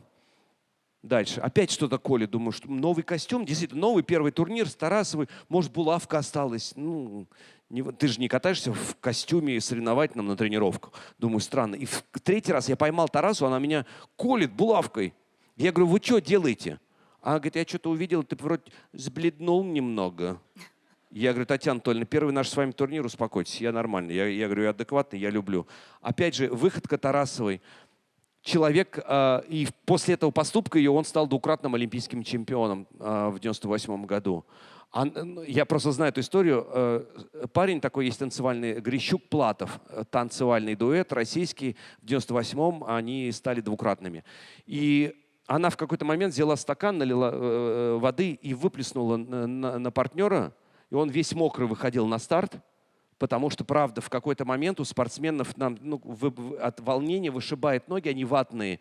Ты не контролируешь, то есть как бы голова работает, а сигнал не проходит. И нужно что-то резкое, знаете, как там испугать человека, чтобы он типа проснулся. И вот момент, он такой, а что вы делаете? Она говорит, а что делать? Ты на себя в зеркало, говорит, посмотри. А он бледный вообще был.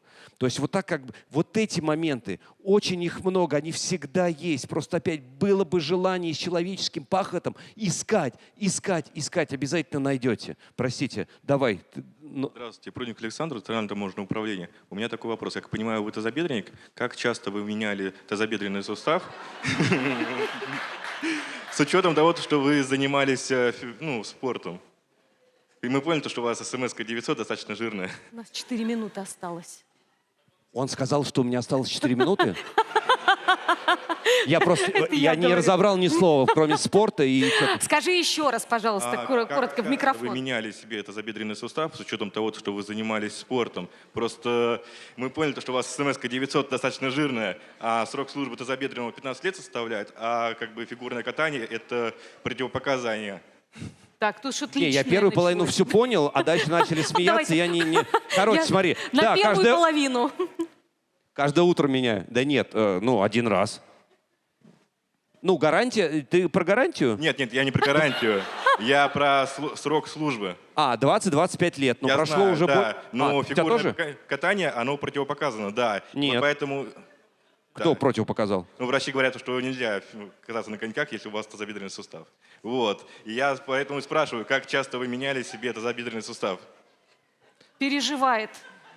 Смотри, ты не переживай. Менял где-то в 20 с чем-то, теперь уже 46. Скрипит реально прикольно, когда носки надеваю, там по лестнице поднимаюсь и так далее. Ну, более подробно не буду здесь. И так уже много подробностей поведал. Нет, один раз менял. Ух ты. Что противопоказано? Ну, желательно нет, но прыгаю. Снимок сделал, пустот нет. Можно дальше? Ну, в смысле и кататься. Я очень хочу. У меня просто очень больные колени, меня бедра уже давно не интересуют, у меня проблема в коленях. Но не, один раз действительно все хорошо, было страшно возвращаться и прыгать, потому что, а вдруг там бедро сломается. Но зато, опять же, старайтесь находить что-то позитивное и искать из любой ситуации плюсы. Они всегда есть. Это как протоны, нейроны, там, электроны и так далее. Все это, везде баланс. Я маме позвонил, говорю, мам, я маленькую дырочку оставил в бедре. Она там с ума уже во время операции говорит, зачем? Дрожащим голосом я говорю, как зачем? Машинное масло заливать, чтобы не скрипело. Как в воду глядел, у меня реально вот теперь, если в тишине скрипит, прикольно очень. Не, нормально, все, катаюсь. Мы успеем еще один вопрос? Да, мы все успеем, давай. Последний, финальный. Я не спешу. У нас, видите, кресла приготовлены для следующих. Нас будут кто-то просить. еще будет? Представляете, кроме нас. Да, поехали, пожалуйста. Гладченко Владимир, Ростовская таможня. Алексей, скажите, пожалуйста, а кто является для вас кумиром? Не только в спорте, но и по жизни. И что ощущаете вы сейчас, когда являетесь образцом вдохновления, великие достижения в России для молодых фигуристов, вообще молодых спортсменов и всех тех, для молодых фигуристов. кто сейчас, всех нас, которые хотят и стремятся к каким-то крутым, невероятным вершинам. Спасибо. Вы про свои коллективы или просто коллективы фигуристов? Вообще для всех, кто наблюдает за спортом, наблюдает за достижениями, которые вы заложили. Ну, во-первых, Спасибо. я никакой не образец. Нет, правда, я просто обычный Лех, который когда-то начал кататься, и у него что-то получилось. Какая суть вопроса? Кого вы считаете просто образец кумиром, меня сбил. Да? Кого вы считаете кумиром для себя, да? Для меня лично все, опять же, какой сейчас, например, день? 20 лет назад, когда я не снимал медаль олимпийскую, извиняюсь, я только в душ ее снимал, я все с ней делал. И я так открывал, здесь. Пройду еще метров 10, курточку, здесь. На тот момент мне казалось, что круче ничего не может быть. Сейчас Алешке 46 годиков. У Алешки и 2 дочки, и скорпиончики, и так далее. Реально еще и дети скорпионы. И вообще даже не начинайте. Не начинайте. И вот в данный момент я хочу сказать, что правда, на тот момент золотая медаль. И самое крутое, что было в моей жизни, это олимпийская золотая медаль. Сейчас просто время уходит, цели немножко меняются, все меняется, системы меняются. Суть жизни просто не меняется. Но сейчас, например, самая ценная медаль в моей жизни – это правда. Не потому, что надо или я так хочу. Правда, это моя супруга и моя семья. И 2 больные собаки. А кумиром, для меня, правда, мама есть всегда мама. Но это прям главная женщина моей жизни. А что я тут про коньки, про бедра? Просто сказал, я люблю жену, аплодисменты.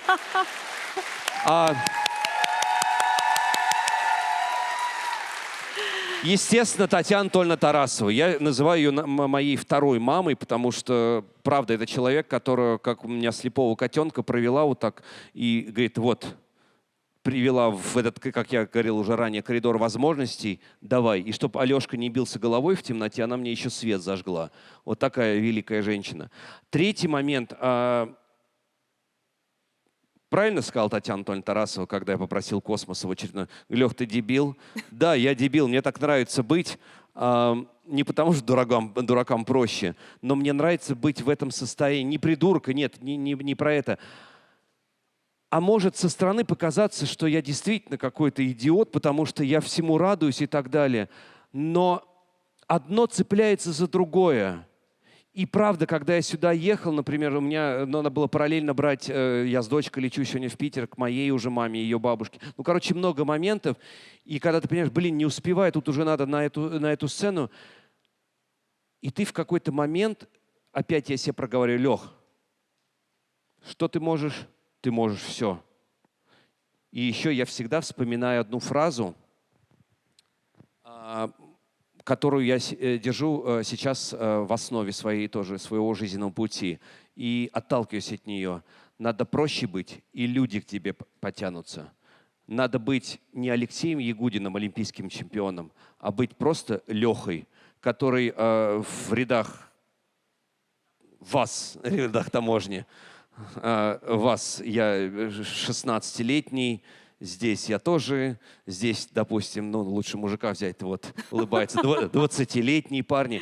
Я простой человек, абсолютно, но мне самое главное, мне очень радостно осознавать один момент, что Лехе нравится, помимо, простите, это, конечно, чуть, да, смс-ка 900, но Лехе нравится сам процесс. Мне нравится ввязываться, искать выходы, пробовать. И самое главное, мне абсолютно, простите, еще раз, я понимаю, съемка, да и хрен с ним, мне плевать, что про меня скажут другие. Мне самое главное понимать то, что является здесь основой моего движения вперед, моей гармонии и комфорта семейного, условного бытия. Есть там понимание. А то, что какой я транслирую вам, но это правда я. Я здесь не хочу не играть, хотя я театральный тоже условно актер. Я простой человек. И еще, да, я понимаю. Ребят, смотрите, опять же, все в простоте. В музыкальной индустрии всего существует 7 нот. Правда. 7 нот. Казалось бы, что еще можно придумать? В музыкальной индустрии сколько лет живет? Сколько из года в год придумываются новые и новые музыкальные композиции? 7 нот. Но там это бесконечность. И в нашей с вами жизни то, что у нас не получается, Это пускай для некоторых прозвучит типа как слова, просто Леха выкинул их, но это правда. У нас многие вещи не получаются, потому что здесь, потому что мы себя как-то уговорили, что это не получится, или мы не верим. Будьте, некорректно, надо научиться какое-то слово другое придумать, выражение. Будьте вот такими безбашенными. У вас, правда, все только начинается. Да и у меня тоже никогда еще не заканчивалось. Жизнь прекрасна, что она дает эти самые вкусные, жирные моменты, которые могут порой даже в корне изменить и вашу жизнь. Не просрите, простите, вы, наверное, педагог по литературе или русскому? Мне кажется... Хорошо, не профукайте это время, данное вам сейчас. Пробуйте, впитывайте, знаете, как продукты питания. Ну, вы же, может... попробуй, а вдруг вас заинтригует, например. Поняли? Я думаю, так и будет, дорогие друзья. Ну а все незаданные вопросы вы сможете задать Алексею Ягудину, когда он будет прилетать в аэропорты. Давайте финальный какой-нибудь. Уже, к сожалению, нас просят, да? Это вас просят. У меня давайте вот сразу двойной вопрос. И вот давайте, прям за одну громко, минуту успеем? Четко, за одну минуту. За одну Нет. минуту. Вопрос и ответ за одну минуту. Потому что сзади там... Вы сами время тянете. Поехали.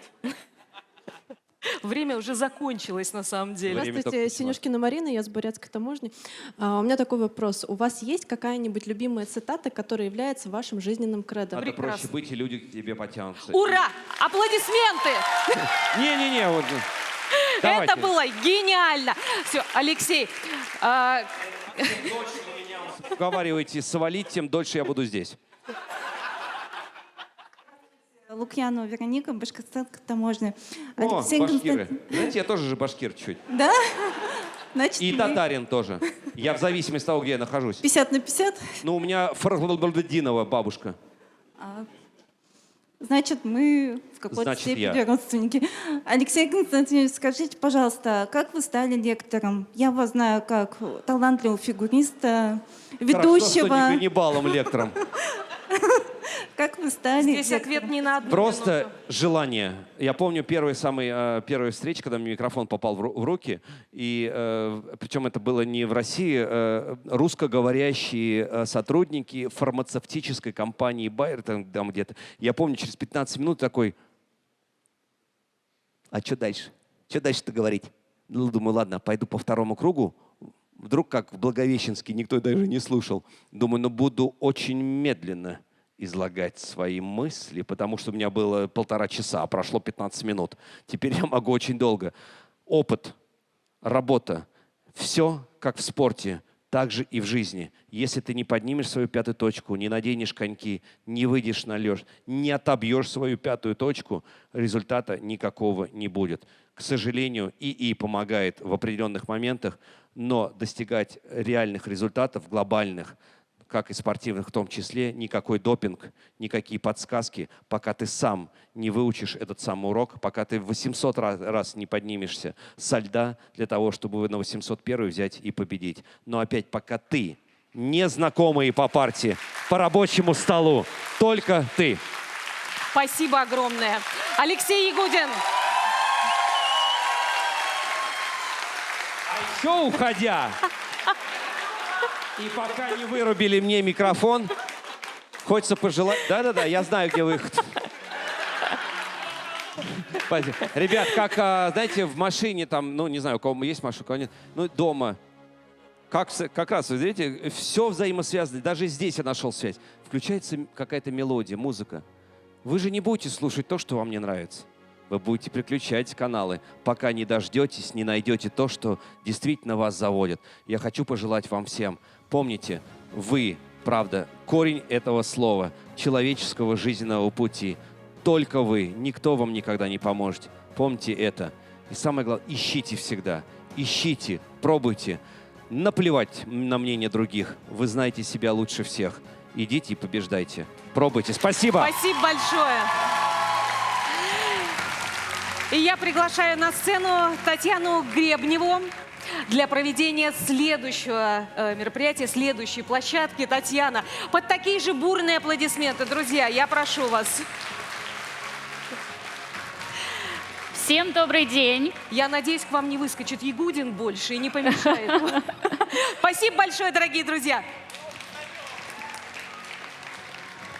Еще раз всем добрый день. Надеюсь, мы будем сегодня очень пунктуальны и уложимся в наш тайминг.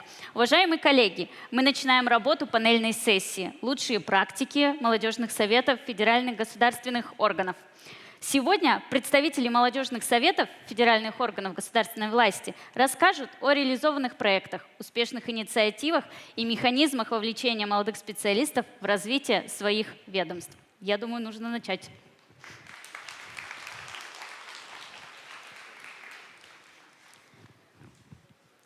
Для участия в панельной сессии приглашаются председатель молодежного совета ФТС России, начальник отдела контроля взимания таможенных платежей при декларировании отдельных категорий товаров, Главного управления федерально-таможенных доходов и тарифного регулирования Федеральной таможенной службы России Екатерина Руслановна Крюкова.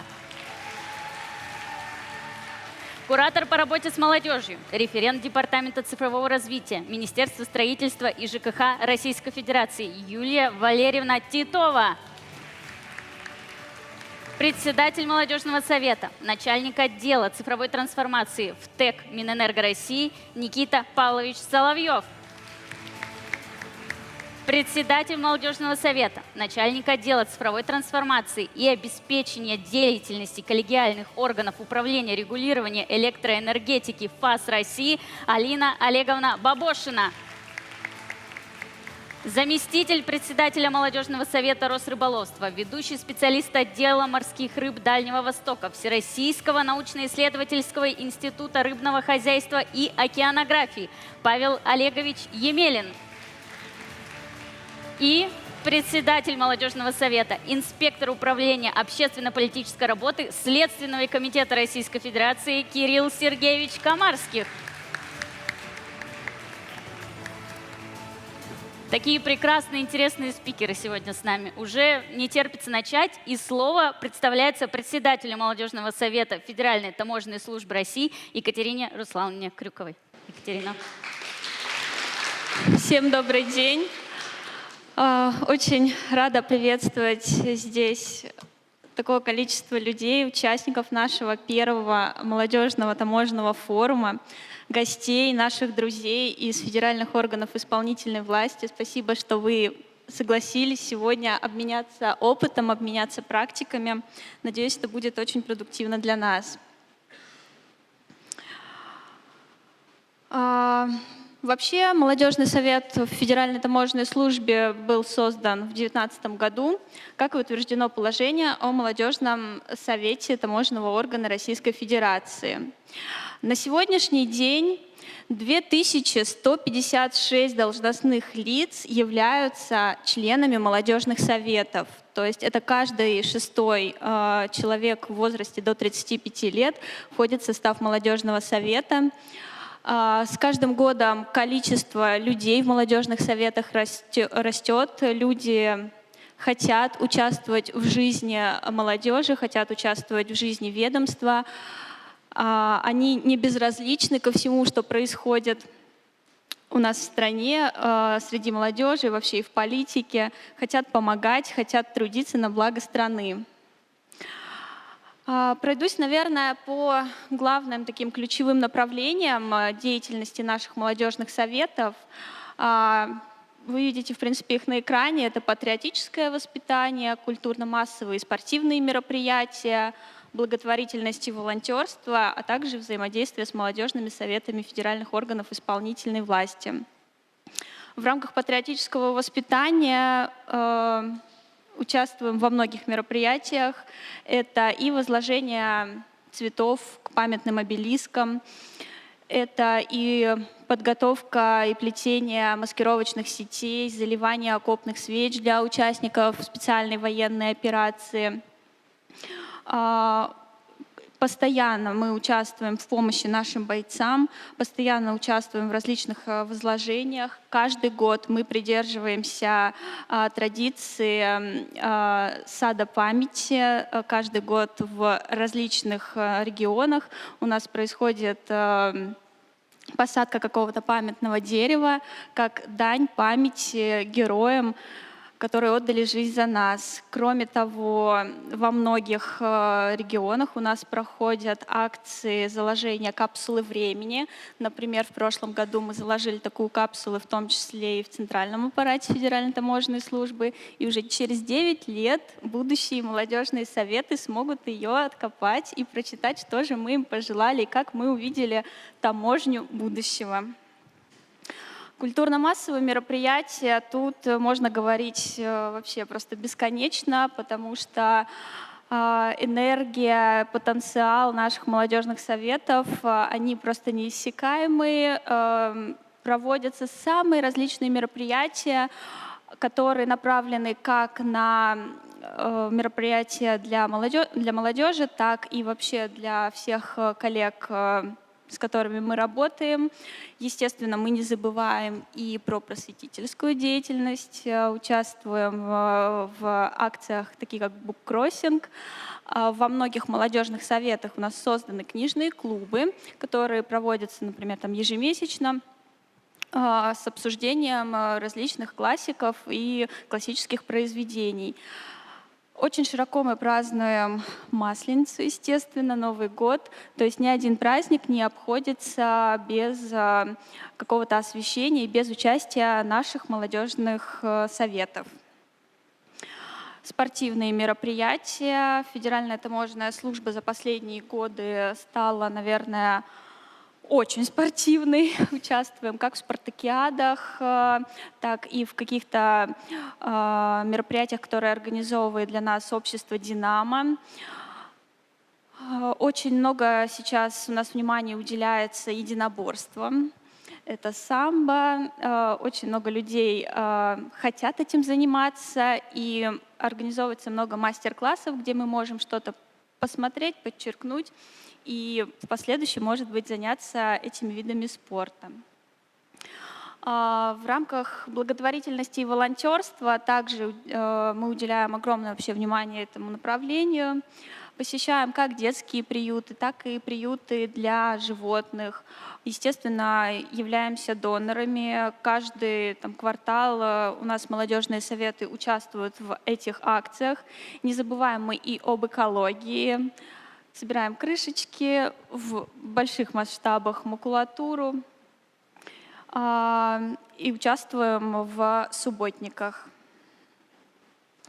Ну и сейчас, наверное, такое тоже одно из приоритетных для нас направлений — это взаимодействие с молодежными советами федеральных органов исполнительной власти.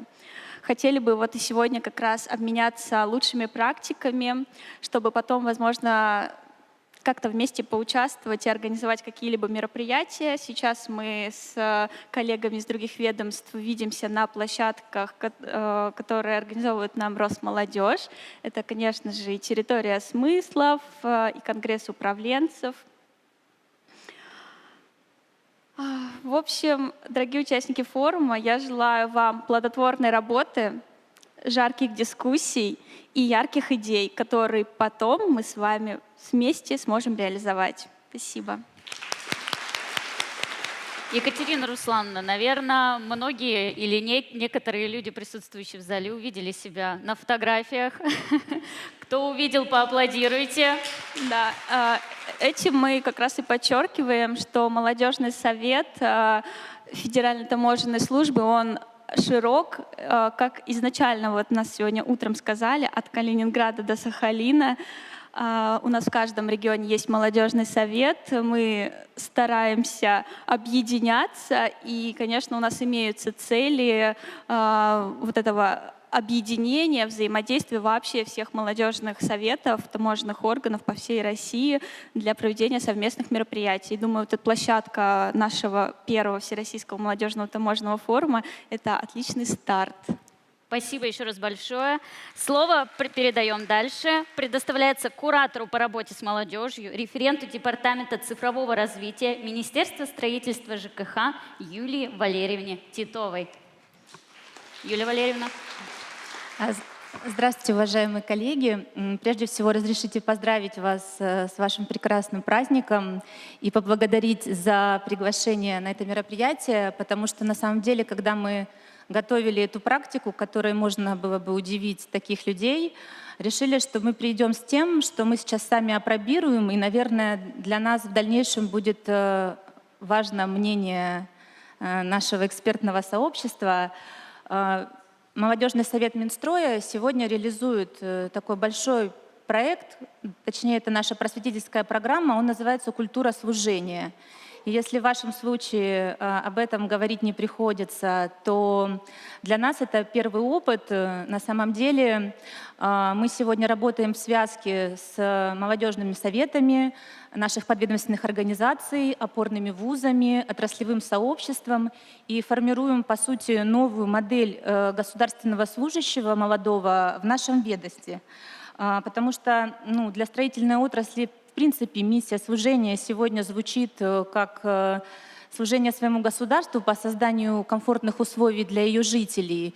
Отрасль наша тоже в этом году отмечает свое 70-летие, и она давно перестала быть про бетон, про строительные краны, а скорее про то, сколько детей пойдет в новую школу, сколько молодых семей получит новое жилье, сколько молодежи останется в своих городах, потому что там новые кампусы университетов, комфортная среда для жизни.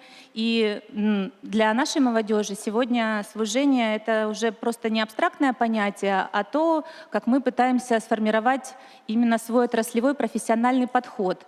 В этом контексте мы создали методологию, которая основывается на 2 указах. Первый из них — это 309 указ о национальных целях развития. И, соответственно, через этот указ мы формируем профессиональный трек нашей молодежи в отрасли, где они могут свои профессиональные навыки раскрыть в наилучшем виде. И второй указ, который мы сегодня расшиваем, и он является для нас таким основополагающим, это указ о традиционных духовно-нравственных ценностях. Я уверена, ваше ведомство тоже активно взаимодействует с ним. Мы работаем с ним верхнеуровнево, то есть нашу культуру служения формируем на ответственности, служению своему Отечеству, преемственности поколений, патриотизму. И видим, как эта связка сегодня начинает формировать новый подход среди наших молодых государственных служащих и работников межведомственных организаций, когда они не только понимают, что они делают профессионально, но и понимают, ради чего они делают. Потому что зачастую работа в ведомстве подразумевает большое личное включение, а если это еще и общественная значимая история, социальная архитектура, то туда нужна дополнительная личная мотивация. Возвращаясь опять к тому же, что в вашем зале с этим проблем нет, а в гражданской государственной службе все равно приходится работать с этой повесткой. И, соответственно, мы предлагаем сейчас эту модель у себя внутри ведомства рассматривать как, в принципе, организационный подход, на основании чего формируем персональные треки для наших молодых государственных служащих.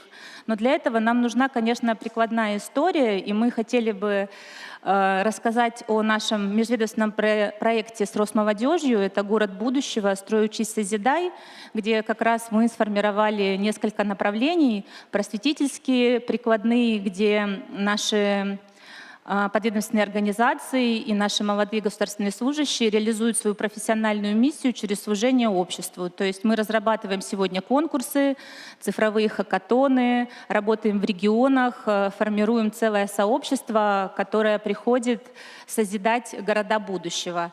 И в данном случае мы надеемся, что наше межведомственное взаимодействие будет расширяться, очень открыты к предложениям, потому что наша молодежь сегодня действительно нуждается в ярких примерах служения своему Отечеству. Поэтому спасибо большое за внимание и еще раз поздравляю вас с вашим праздником. Юлия Валерьевна, спасибо вам большое за столь содержательный доклад. Действительно, хотелось бы отметить включенность вашего министерства, о том, как вы проявляете инициативу во всех инициативах, во всех, наверное, предложениях, которые мы направляем в вашу сторону. За это большое спасибо. И хотели бы передать слово Никите Павловичу и председателю молодежного совета, начальнику отдела. Так, сейчас. Никита Павлович у нас убежал. Цифровой трансформации в ТЭК Минэнерго. Никита. Коллеги, добрый день. Рад приветствовать вас. И знаете, наверное, самое важное, что хотелось бы сказать, какие вы все ключевые и особенные, потому что именно вас привезли со всех регионов Российской Федерации, чтобы рассказать, показать и познакомить между собой. Поэтому давайте поаплодируем друг другу, поаплодируем вашим руководителям, которые направили вас. Сегодня расскажу про опыт министерства, что делаем, как делаем и, самое главное, зачем делаем. А в самом конце я вам дам такой базовый минимум и роскошный максимум, что должно быть, по моему мнению, в каждом молодежном совете, какие функции есть. Надо понимать, что каждое министерство, оно особенное, каждая служба, она особенная. У всех есть своя специфика и своя отраслевая деятельность. Рассказывая про нас, в Министерстве энергетики работает ни много ни мало 500 человек. 500 человек, которые курируют свою деятельность и не имеют территориальных органов. В связи с этим мы построили свой трек и трек развития своего молодежного совета через взаимодействие с нашей отраслью. Мы здесь выступили таким, знаете, отраслевым агрегатором, который объединил молодежные советы наших компаний, позволил им между собой повзаимодействовать и наладить общий опыт. Но для многих министерств такой опыт действительно не подойдет. У многих служб, как ваши, например, есть огромное количество территориальных органов исполнительной власти, которые позволяют взаимодействовать и развиваться между собой.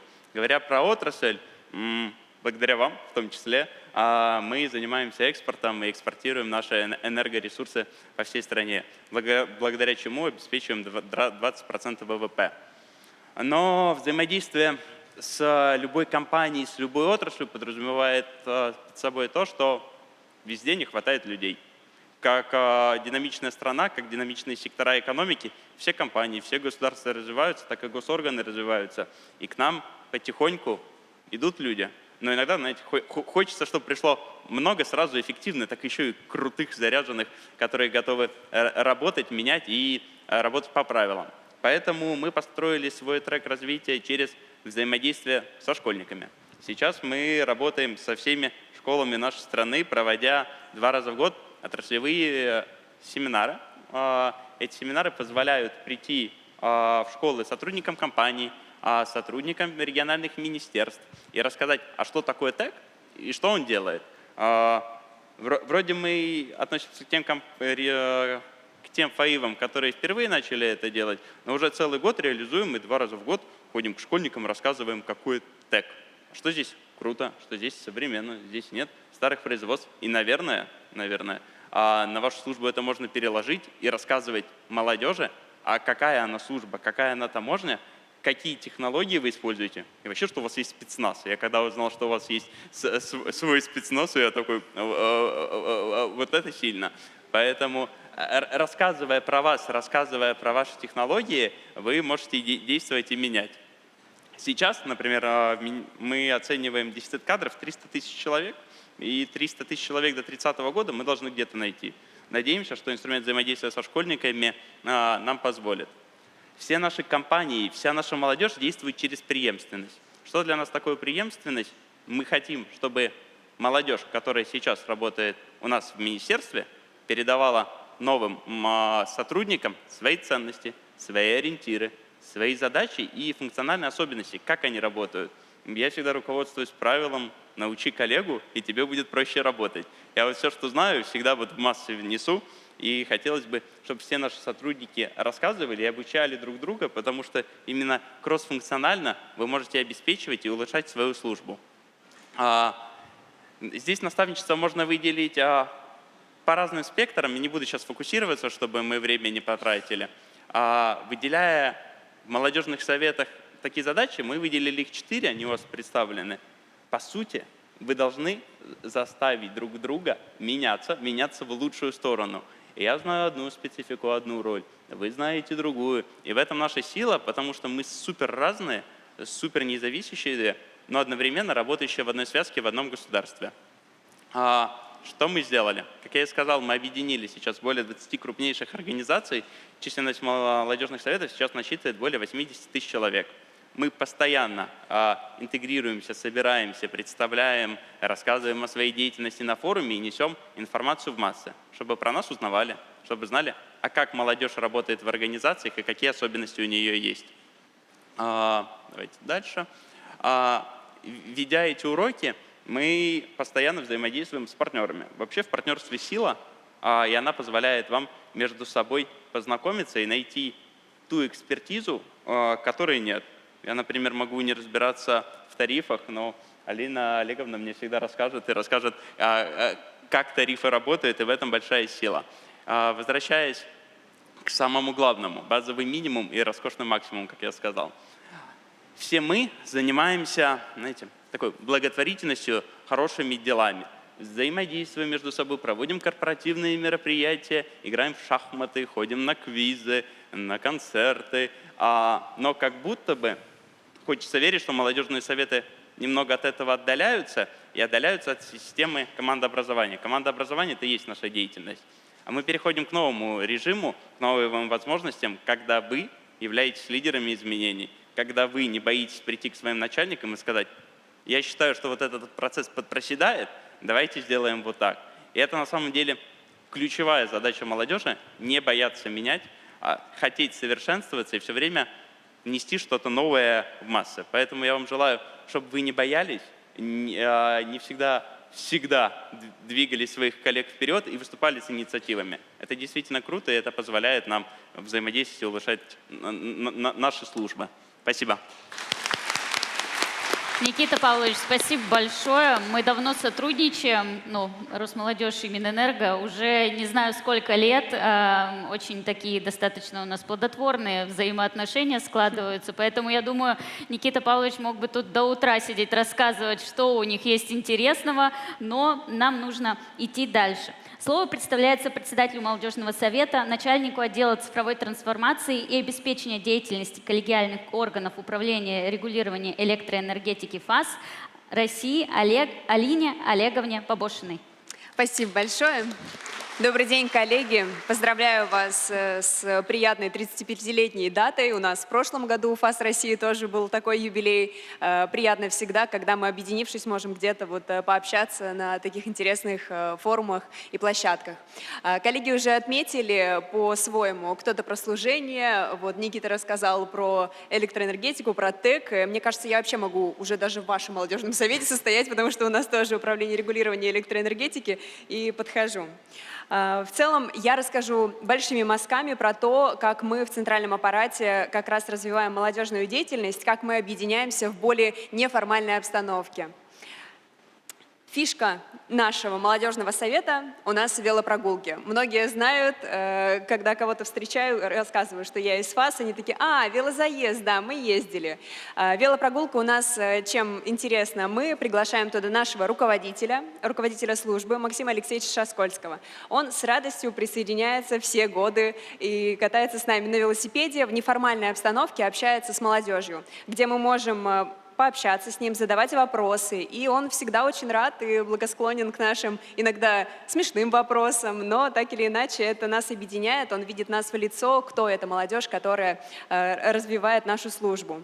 И также мы приглашаем наших коллег ежегодно покататься в рамках Московского велофестиваля. В 2019 году мы начали вообще свою деятельность молодежного совета, в 2022 году мы начали выезжать такими велозаездами на нейтральной территории вместе с руководителем. А в 2024 году мы решили масштабно подойти. Росмолодежь нам помогла тоже, чтобы мы организовали большой велозаезд в рамках Московского велофестиваля. Мы открывали этот заезд, и все ребята у нас были красивые, всех было видно издалека, с флагами. И так или иначе мы с ребятами с кем-то там даже познакомились тоже, потому что приглашали как раз из других ФАИВов, и точно так же вас приглашаем. В этом году мы на 12 сентября собрались, те, кто из Москвы, то с радостью присоединяйтесь, письма скоро отправим.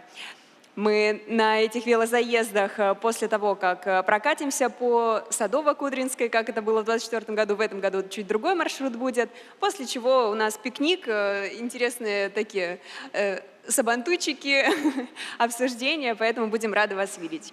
Второе наше такое интересное, значимое и то, за что нас узнают мероприятия, это наша внутриведомственная спартакиада. В рамках нее мы приглашаем тоже и интересных звезд, которые нам помогают делать зарядку. В одной из спартакиад у нас зарядку нам проводил Василий, собственно, Баста, которого все знают. И туда у нас съезжаются территориальные органы, все руководство всех территориальных управлений. Также участвуют начальники управлений, заместители руководителей, а мы, как молодежный совет, являемся тьюторами этих команд, которые сформированы, у них там по 10-15 человек, а мы такие наставники, кураторы нашего руководства, которым мы говорим иногда, ну, типа, побыстрее, пожалуйста, Сергей Анатольевич, побыстрее. Ну, то есть есть возможность в неформальной обстановке пообщаться с руководством. У нас очень открытое ведомство, и мы всегда, общаясь с нашим начальством, знаем, что они никогда не отвернутся, не проигнорируют, так или иначе выделят время, чтобы была возможность с ними пообщаться. И вот в «Спартакиаде» это объединяет и молодежный совет, и, конечно же, вот дает возможность с руководством уделить там пару минут, где-то, может быть, в коридорах встретиться, узнать там, как дела. Кроме того, вот про патриотическую как раз культуру уже тоже рассказали. У нас ребята придумали к 80-летию Победы цикл видеоинтервью. Мы на внутреннем портале его публикуем, и там ребята рассказывают про героев своей семьи. Ребятам это очень понравилось, они с интересом, очень много лайков у нас, ну, если это можно так назвать, сердечки нам ставят на внутреннем портале, когда вот эти выпуски выходят. Также проводим квизы, что, мне кажется, ну, делает большинство вообще молодежи, потому что это такое неформальное, объединяющее тоже общение, которое помогает вспомнить историю, нашу историю, и ну, всегда приятно почувствовать такое вот объединение.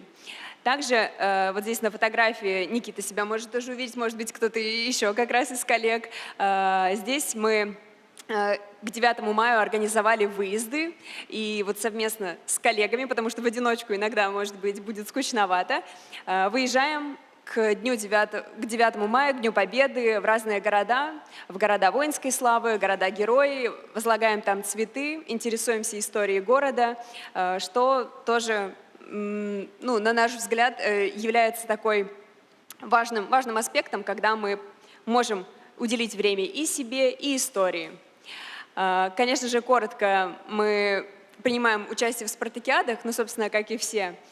Участвуем в большинстве форумов. Скоро у нас пройдет также образовательная программа при помощи Госстарта и Росмолодежи, где ребята уже знают, что будут реализовывать, как привлекать молодежь на госслужбу. У нас есть большие проекты. Всегда вот ищем возможность, чтобы студенты к нам пришли, и будем реализовывать такие вот новые свои форматы. В целом, благодарю и еще раз поздравляю коллеги. Успехов вам во всех начинаниях. Алина Олеговна сказала очень много про велопрогулку, которую мы совместно в 2024 году делали. Сама тоже присутствовала. Признаюсь честно, наверное, к своему стыду, не умею, к сожалению, ездить на велосипеде, но тоже присутствовала, поддерживала коллег, говорила, давайте мы все сможем с вами, и потом отлично провели время на пикнике. Поэтому это было незабываемое мероприятие. Всех приглашаем. Кто будет в Москве, вообще великолепное мероприятие. Давайте пойдем дальше. Слово представляется заместителю председателя молодежного совета Росрыболовства, ведущему специалисту отдела морских рыб Дальнего Востока Всероссийского научно-исследовательского института рыбного хозяйства и океанографии Павлу Олеговичу Емелину. Павел Олегович.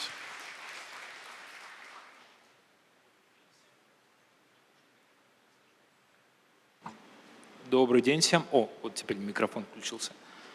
Рад вас всех приветствовать. Я чуть было не сказал, рад приветствовать гостей мероприятия. Ну, хотя вообще присутствующие здесь, на сцене, это гости, это ваше мероприятие. Вы очень классные. Мне очень нравится, действительно, вот все спикеры отметили, как вы круто в форме смотритесь. Поэтому рад быть здесь гостем как раз. У нас очень молодой молодежный совет по меркам молодежных советов. Мы образовались только в 2024 году. И уже так непривычно, конечно, мы обычно слушали лучшие практики других молодежных советов, что-то впитывали, что-то брали к себе, и сейчас уже вот так немножко необычно для меня лично, как для заместителя председателя, выступать уже с презентацией лучшие практики.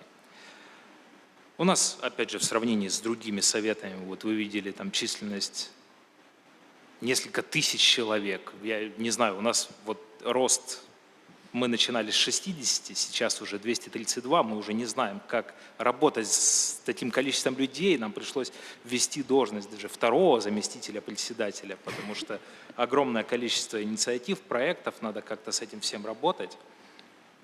Поэтому тоже еще будем брать у ребят на вооружение какие-то вещи, как нам совладать с такой большой численностью сотрудников. У нас в чем еще, я не знаю, но мы в этом плане не уникальны, то есть у нас есть 18 территориальных управлений Росрыболовства по всей стране, и также, естественно, у Росрыболовства, как у федерального агентства, есть подведомственные организации. Это ВНИРО, научный институт, вот в котором я, допустим, работаю. Только у ВНИРО мы получили недавно статус Государственного научного центра Российской Федерации. Только у нас 28 филиалов по всей стране, даже 29. У главрыбвода тоже, у подведомственной организации, у них больше 20 филиалов по стране. То есть мы объединяем в себе огромное количество молодежи из разных организаций, то есть это и госслужащие, и ученые, и сотрудники вузов Росрыболовства. То есть мы все очень разные, нас много, и мы по всей стране, и вот мы с этим всем только с 2024 года начали работать. Естественно, как и все тоже представители молодежных советов, мы взялись за совершенно разные блоки активности, скажем так. У нас есть и образовательные проекты, спортивные направления, то есть там, где мы участвуем и как участники соревнований, и там, где мы что-то организуем сами. Участвуем в экологических проектах, но все-таки мы связаны с водными биологическими ресурсами и со средой их обитания, поэтому было бы странно не участвовать в экологических инициативах. Участвуем, естественно, в патриотических мероприятиях, волонтерских. Среди образовательных проектов хотел бы отметить, вот в прошлом году мы получили за него определенную премию признания. Это проект «Профессия ихтиолог». Он направлен на работу со школьниками. Его мы реализуем совместно с движением первых. Он был запущен по инициативе главрыбвода и ВНИРО.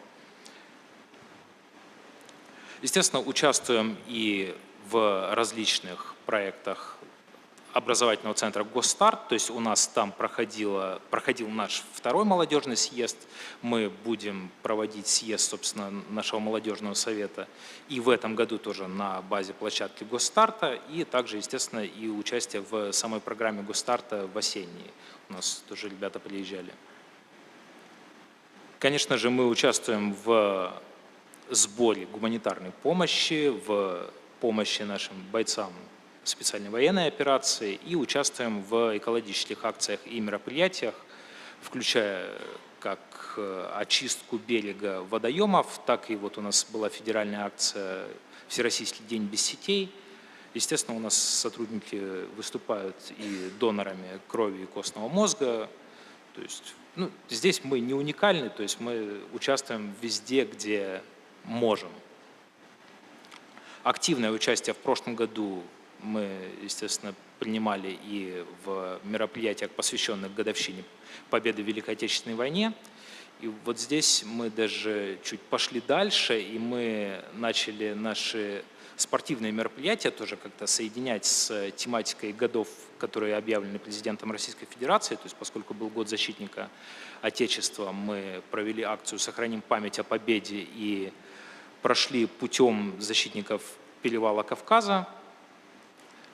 В этом году, поскольку у нас такая тематика «Год единства народов России», мы проводим акцию «Рыболовство народов России». Провели уже первый этап на Камчатке. У нас 16 человек со всей страны приехали увидеть традиции рыболовства от древних времен до современности.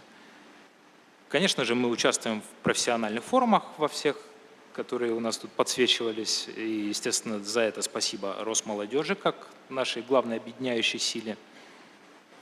И вот у нас уже есть достижения, да, за проект «Профессия ихтиолог». Мы уже получили награду «Время молодых». Спасибо за внимание. Буду рад потом ответить на вопросы. Павел Олегович, большое спасибо. Вы так скромно в конце сказали про то, что вы входите у нас, так сказать, в топ-3 и заняли место на нашей премии, которую мы выдавали в прошлом году. Поэтому в этом году тоже не сбавляйте обороты. У вас есть все шансы тоже пройти дальше. Обязательно будем стараться. Спасибо. отлично. Хотели бы дальше слово передать председателю молодежного совета, инспектору управления общественно-политической работы Следственного комитета Кириллу Сергеевичу Комарских. Добрый день, дорогие друзья. Я в первую очередь хочу поздравить вас с 35-летней годовщиной со дня образования Федеральной таможенной службы. Аплодисменты вам. Наши ведомства очень похожи. Следственный комитет отделился от прокуратуры в 2011 году и в этом году отмечает свое 15-летие. Кроме этого, форма у нас с вами очень похожа. Вот очаровательные девушки нам очень нравятся тоже в форме. Да, отдельные аплодисменты я предлагаю девушкам.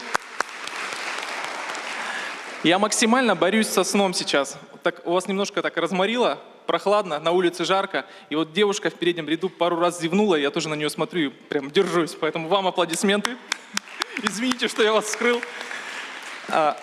Также приветствую Росмолодежь. Татьяна, очень рад вас видеть. Мы с вами всегда Взаимно. по телефону общаемся, но вот встречаемся на мероприятиях крайне редко, потому что все в делах, все в заботах. Скажу, что действительно, еще легкую поправку на ветер. Я не являюсь председателем молодежного совета. У нас немножко другая структура. Мы не являемся федеральным органом исполнительной власти. Мы отдельное следственное ведомство, подчиняемся напрямую президенту Российской Федерации. И у нас председатель Следственного комитета Российской Федерации Александр Иванович Бастрыкин, он вместе с тем и является председателем нашего молодежного совета. А он у нас называется Совет молодых следователей. Да. Вот. Поэтому все, о чем сегодня говорили, конечно, имеет место быть в Следственном комитете тоже, кроме велопробегов. Мы к ним обязательно подключимся с большим удовольствием. У нас такого еще не было на самом деле. Но если серьезно, друзья, у нас наш Совет молодых следователей – это консультативный и совещательный орган. Он создан по решению председателя Следственного комитета в 2016 году в центральном аппарате ведомства и в последующем создан в каждом территориальном следственном управлении. То есть при каждом следственном управлении, при главном следственном управлении у нас такие молодежные советы, советы молодых следователей работают. Суть данного органа в следующем. Это помимо того, что просто собрание, скажем так, совещание, обсуждение тех или иных проблем, которые касаются молодых следователей, в том числе в первую очередь, это еще и своего рода такая разгрузка, обмен опытом, обмен мнениями, и в том числе общение с руководством ведомства. Если мы говорим про центральный аппарат, это с председателем Следственного комитета, под его председательством проводятся у нас эти мероприятия. Не так давно, около 2 лет назад, мы немножко сменили курс на проведение данных мероприятий. То есть мы не просто собираемся кулуарно, скажем так, пообщаться, высказать те или иные проблемы. Мы это объединяем на несколькодневную или недельную даже обучающую стажировку такую с обучением по ключевым программам, актуальным, которые на сегодняшний день. В Нижнем Новгороде в 2015 году летом мы проводили это на территории воинской части, военного полигона настоящий. Соответственно, и вся программа у нас была насыщена военно-полевой тематикой.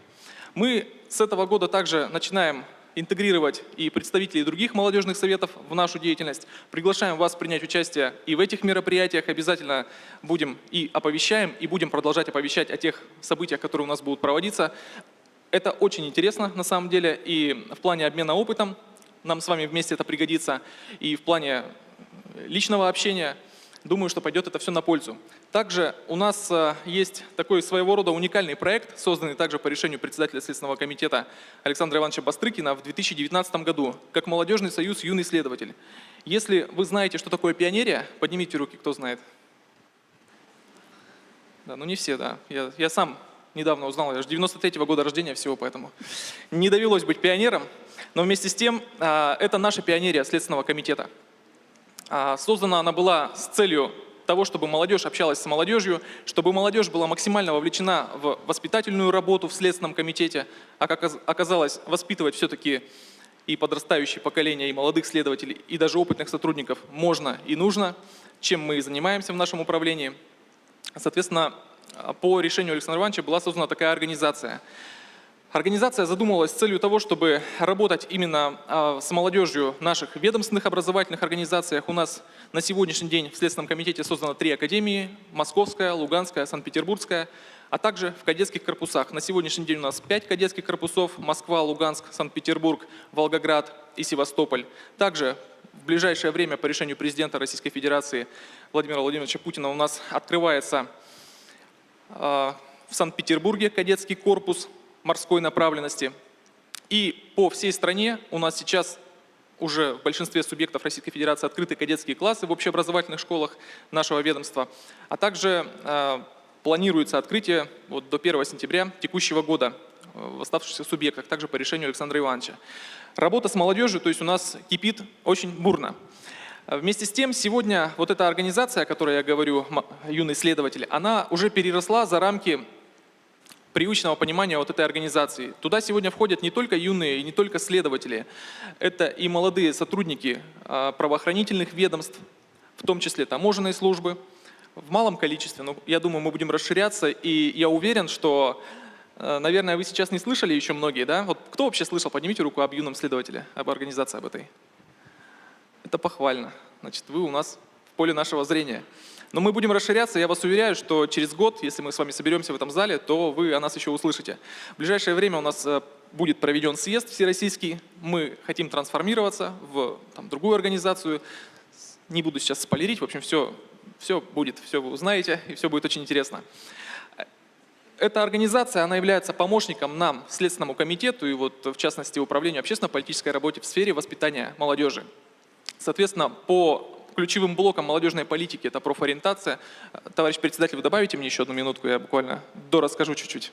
Только немного. Да, конечно. У нас по ключевым блокам работы профориентация, профилактика преступлений среди молодежи, воспитательная работа, патриотическая работа. В общем, по всем ключевым направлениям работы молодежной политики вот эта организация работает.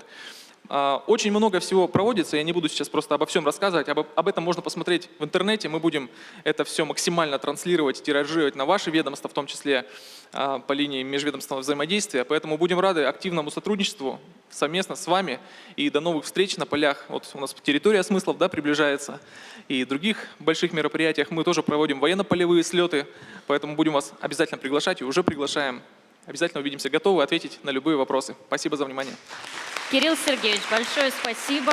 Было очень интересно послушать о ваших планах. Мы все в нетерпении уже ждем следующего года, чтобы узнать, что получилось. Давайте поаплодируем еще раз всем нашим спикерам. Спасибо вам большое. И хотели бы перейти к такому формату нашей встречи. Это вопрос-ответ. У кого есть вопрос? Вот девушка прям первая подняла руку. Вот, нет, за вами. Вот, да, вот там. Да, спасибо вам большое. Здравствуйте, Синюшкина Марина, Бурятская таможня. У меня вопрос к Никите Павловичу. Такой вопрос. Какими способами вы привлекаете внимание школьников? Просто сейчас дети идут такие, что у них клиповое мышление, то есть их очень тяжело заставить сконцентрироваться на какой-то теме. И вот мне очень интересно, потому что у меня у самой был опыт разговора со школьниками, и мне немножко тяжело удалось удержать их внимание. Какие способы используете вы? Спасибо большое. Дети, знаете, сейчас не тяжелые, они крутые, они просто другие, может быть, не до конца фокусируются. На самом деле мы взаимодействуем очень плотно с Минпросвещением России, с Российским обществом знания. Они нам очень сильно помогают разрабатывать методические документы, как раз-таки те материалы, с которыми наши компании, региональные министерства идут в школы и вещают про это. В рамках этого у нас есть «Россия. Мои горизонты», это уроки по четвергам первые, и разговор о важном. В эти уроки мы интегрируемся, либо стараемся интегрироваться во внеучебную деятельность. У нас есть вообще отдельный трек, это энергоклассы. Это наши компании приходят в школы и в рамках партнерства взаимодействуют и рассказывают, что мы будем вам помогать вашим преподавателям методически, экспертно. Давайте. Там ребята вообще ходят в школы, на практики, на экскурсии постоянно к ним и взаимодействуют, курируют. И получается такая концепция, что человек со школы идет в среднеспециальное образование в СПО, либо идет в высшее учебное заведение, а потом сразу идет к нам работать на предприятии. Получается такая бесшовная история, очень хороший инструмент. который развиваем и стараемся развивать. Поэтому с детьми можно взаимодействовать, надо просто чаще и чаще рассказывать, а кто вы, что вы и какие у вас есть преимущества. Спасибо. Следующий вопрос. Вот девушка у нас тянет руку. А, вы, извините, конечно. Косолапов Евгений, Воронежская таможня. Скажите вопрос. Ко всем вам относится. Взаимодействуете ли вы между собой? Знакомы ли вы? И какой методикой вы все-таки стараетесь привлечь и взаимодействовать с другими молодежными советами структур, с всех других, какие вообще есть? Я так понимаю, это ко всем вопрос, да, по очереди? Кто ответит, кто не ответит. В принципе, разницы нет. Татьяна Никита Андреевна. Павлович, конечно, давайте. Знаете, мы по большей части такие старые знакомые, которые познакомились либо на форуме, либо на каком-то мероприятии и стали развиваться. А с кем были незнакомы, вот знакомимся в прямом смысле этого слова онлайн, пришли, познакомились и взаимодействуем. У нас действительно есть межведомственное взаимодействие, потому что в 2022 году у нас молодежные советы, мне кажется, начали появляться. Вот. И все стали между собой дружить, взаимодействовать, делать общие мероприятия. А по вопросу, как взаимодействовать и на каких площадках знакомиться, мне кажется, вот везде подошел, сказал: «Привет, я Никита, давай дружить». И вот в таком формате знакомиться, обмениваться контактами и делать какие-нибудь общие проекты. Кирилл. Да, вот мы, например, с Никитой давно знакомы, уже несколько мероприятий совместных там где-то проводили, участвовали. У нас есть совместные чаты с председателями молодежных советов. Но вот у меня еще один из председателей, наш бывший сотрудник, то есть он ушел из моей службы, перешел в другую, и там показывают уже отличные результаты, объединяя молодежь, это я про ФССП, там наш председатель молодежного совета, и также вот с некоторыми коллегами, когда мы пересекаемся где-то на форумах, встречаемся с их коллегами, и иногда даже это общение более тесное, и очень приятно всегда так, в такие моменты как раз общаться неформально. Я немножечко дополню. Вот мы с вами, по-моему, тоже, кстати, общаемся в чате, да? Не так давно познакомились, кстати говоря. Да, онлайн, мы же все молодежь, общаемся онлайн. Понятно, что все очень деловые люди, у всех очень много всего, и много, и в том числе мероприятий по линии наших ведомств. Но вместе с тем, когда мы проводим что-то интересное, а мы всегда проводим что-то интересное, мы всегда обмениваемся какими-то, у нас есть вот общий чат, обмениваемся мнениями, мероприятиями. Кстати говоря, вот в преддверии Дня сотрудников органов следствия 24 июля у нас в центральном аппарате ведомства пройдет большой праздничный концерт с участием звезд российской эстрады. Мы туда вас тоже всех приглашаем. Если в это время вы будете в Москве, подойдите, мы отдельное пригласительное вам организуем. Но вместе с тем, мы же понимаем, мы молодые люди, нам, ну как, вот какую-то лекцию, допустим, или какой-то концерт, мероприятие, не совсем будет, наверное, комфортно в плане общения, друг с другом общаться. А у нас, вот все знают, игра «Мафия» такая есть. Поднимите руку, кто знает. Интересная игра, да? Вот у нас ребята разработали свою игру со следственной тематикой. Значит, называется она «Внутренняя проверка. Ночной отдел». Очень активно ее везде используют, в том числе в регионах. Я сам в нескольких регионах уже поиграл в такую игру. Мне на самом деле очень тоже нравится. Это в плане взаимодействия, коммуникации, во-первых, очень интересно, а также очень интересно погрузиться, ну, постольку-поскольку, но вот в такую следственно-оперативную тематику. Например, вместо мирных жителей там у нас следователи, которые ведут расследование, вместо там комиссара, это сотрудник ФСБ, ну и так далее. В общем, такая адаптация. И коллег из молодежных, вот руководителей и председателей молодежных наших советов мы тоже туда приглашаем, мы не только руководителей, да, всех ребят приглашаем, вот не дадут обмануть коллеги. Соответственно, и на базе нашего ведомства, и в российских студенческих отрядах, в общем, где только мы уже в нее не поиграли, и дальше продолжаем играть, потому что отклик очень большой. И сейчас ребята у нас разрабатывают другие игры, ну там настольные игры, тоже на следственно-криминалистическую тематику. У нас ребята очень идейные, поэтому ну, разрабатывают что-то такое, внедряют и обкатывают, что называется, на нас же, на самих. Как показывает практика, очень интересное взаимодействие происходит. Вот выезжали мы в ряд регионов, приглашали там и правительство области, представителей. И очень интересно, когда очень строгие дяденьки и тетеньки там в форме, кто-то, может быть, кто-то не в форме, ну вечером, допустим, приходят и начинают играть в игру. Внутренняя проверка, ночной отдел. Коммуникация складывается совершенно по-другому, и общение продолжается и по сей день. Кирилл Сергеевич, ну теперь нужно поделиться точно практикой такой, для того, чтобы мы все поиграли в эту игру обязательно. Еще хочу как раз дополнить, про мафию начали говорить. У нас есть Академия лидеров ФАС, и ребята, финалисты, которые выпускались, они сделали антимонопольный крокодил. И мы тоже, когда собираемся своим коллективом молодежкой играть на столке, и в нее играем, и приглашали тоже уже именно просвещение. Коллеги иногда приходили из других ФАИФ, поэтому мы рады будем видеть и вас тоже в наших стенах. В чатах буду писать, приглашать. Я думаю, такое взаимодействие, оно поможет нам. Екатерина Руслановна. Разрешите добавлю по поводу второй части вопроса, потому что по первой все понятно, чаты онлайн. Мне кажется, самое простое, как организовать какое-то совместное мероприятие, реально познакомиться на каких-то вот таких форумах. Таких форумов проводится очень много. На сайте Росмолодежи можно посмотреть. Ближайший, как вот мы уже знаем, территория смыслов. Есть тут люди, кто вообще едут на территорию смысла в этом году? Ну, руки есть. Соответственно, там также собираются активные ребята со всей страны. Они объединяются, причем также по регионам, привозят флаги своих регионов.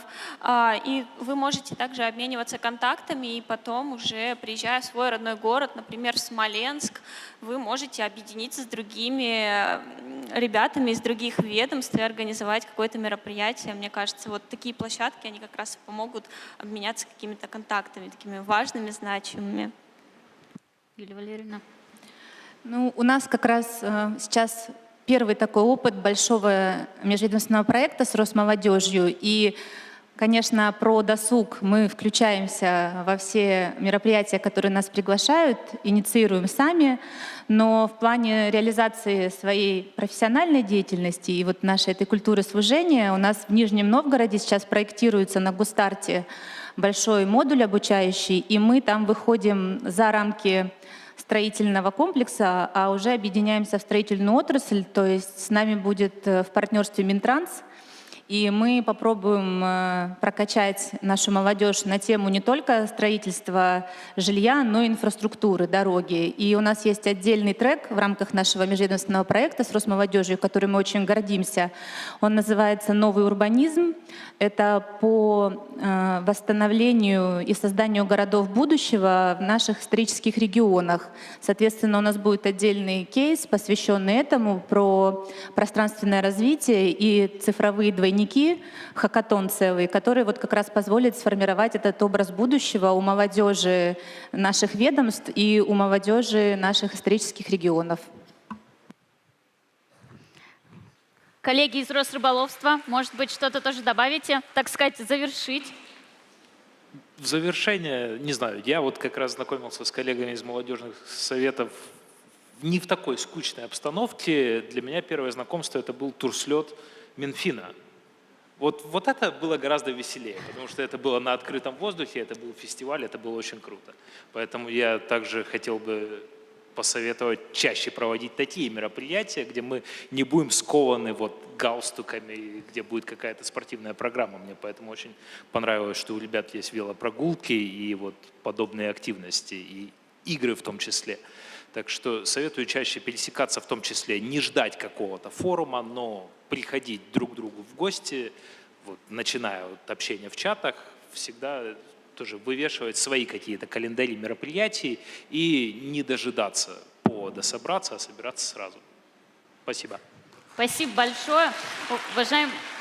Уважаемые коллеги, друзья, к сожалению, мы ограничены во времени. Я вижу, что еще остались вопросы. Я думаю, что вы можете задать их после нашего, так сказать, завершения нашей панельной сессии. Давайте еще раз поблагодарим наших спикеров. Они рассказали максимально все в ограниченное время, постарались все уместить. Они большие молодцы. И давайте поаплодируем себе. Вы тоже большие молодцы. Задавали интересные вопросы. Я думаю, что после нашей панельной сессии вы еще пообщаетесь с коллегами, узнаете много нового. Столько предложений к вам сегодня поступило. И прийти на велопрогулку, и поиграть в игры вместе со Следственным комитетом. Я думаю, что выбор огромный. Его можно, так сказать, хоть каждую неделю все слоты забивать разными мероприятиями. Еще раз всем большое спасибо.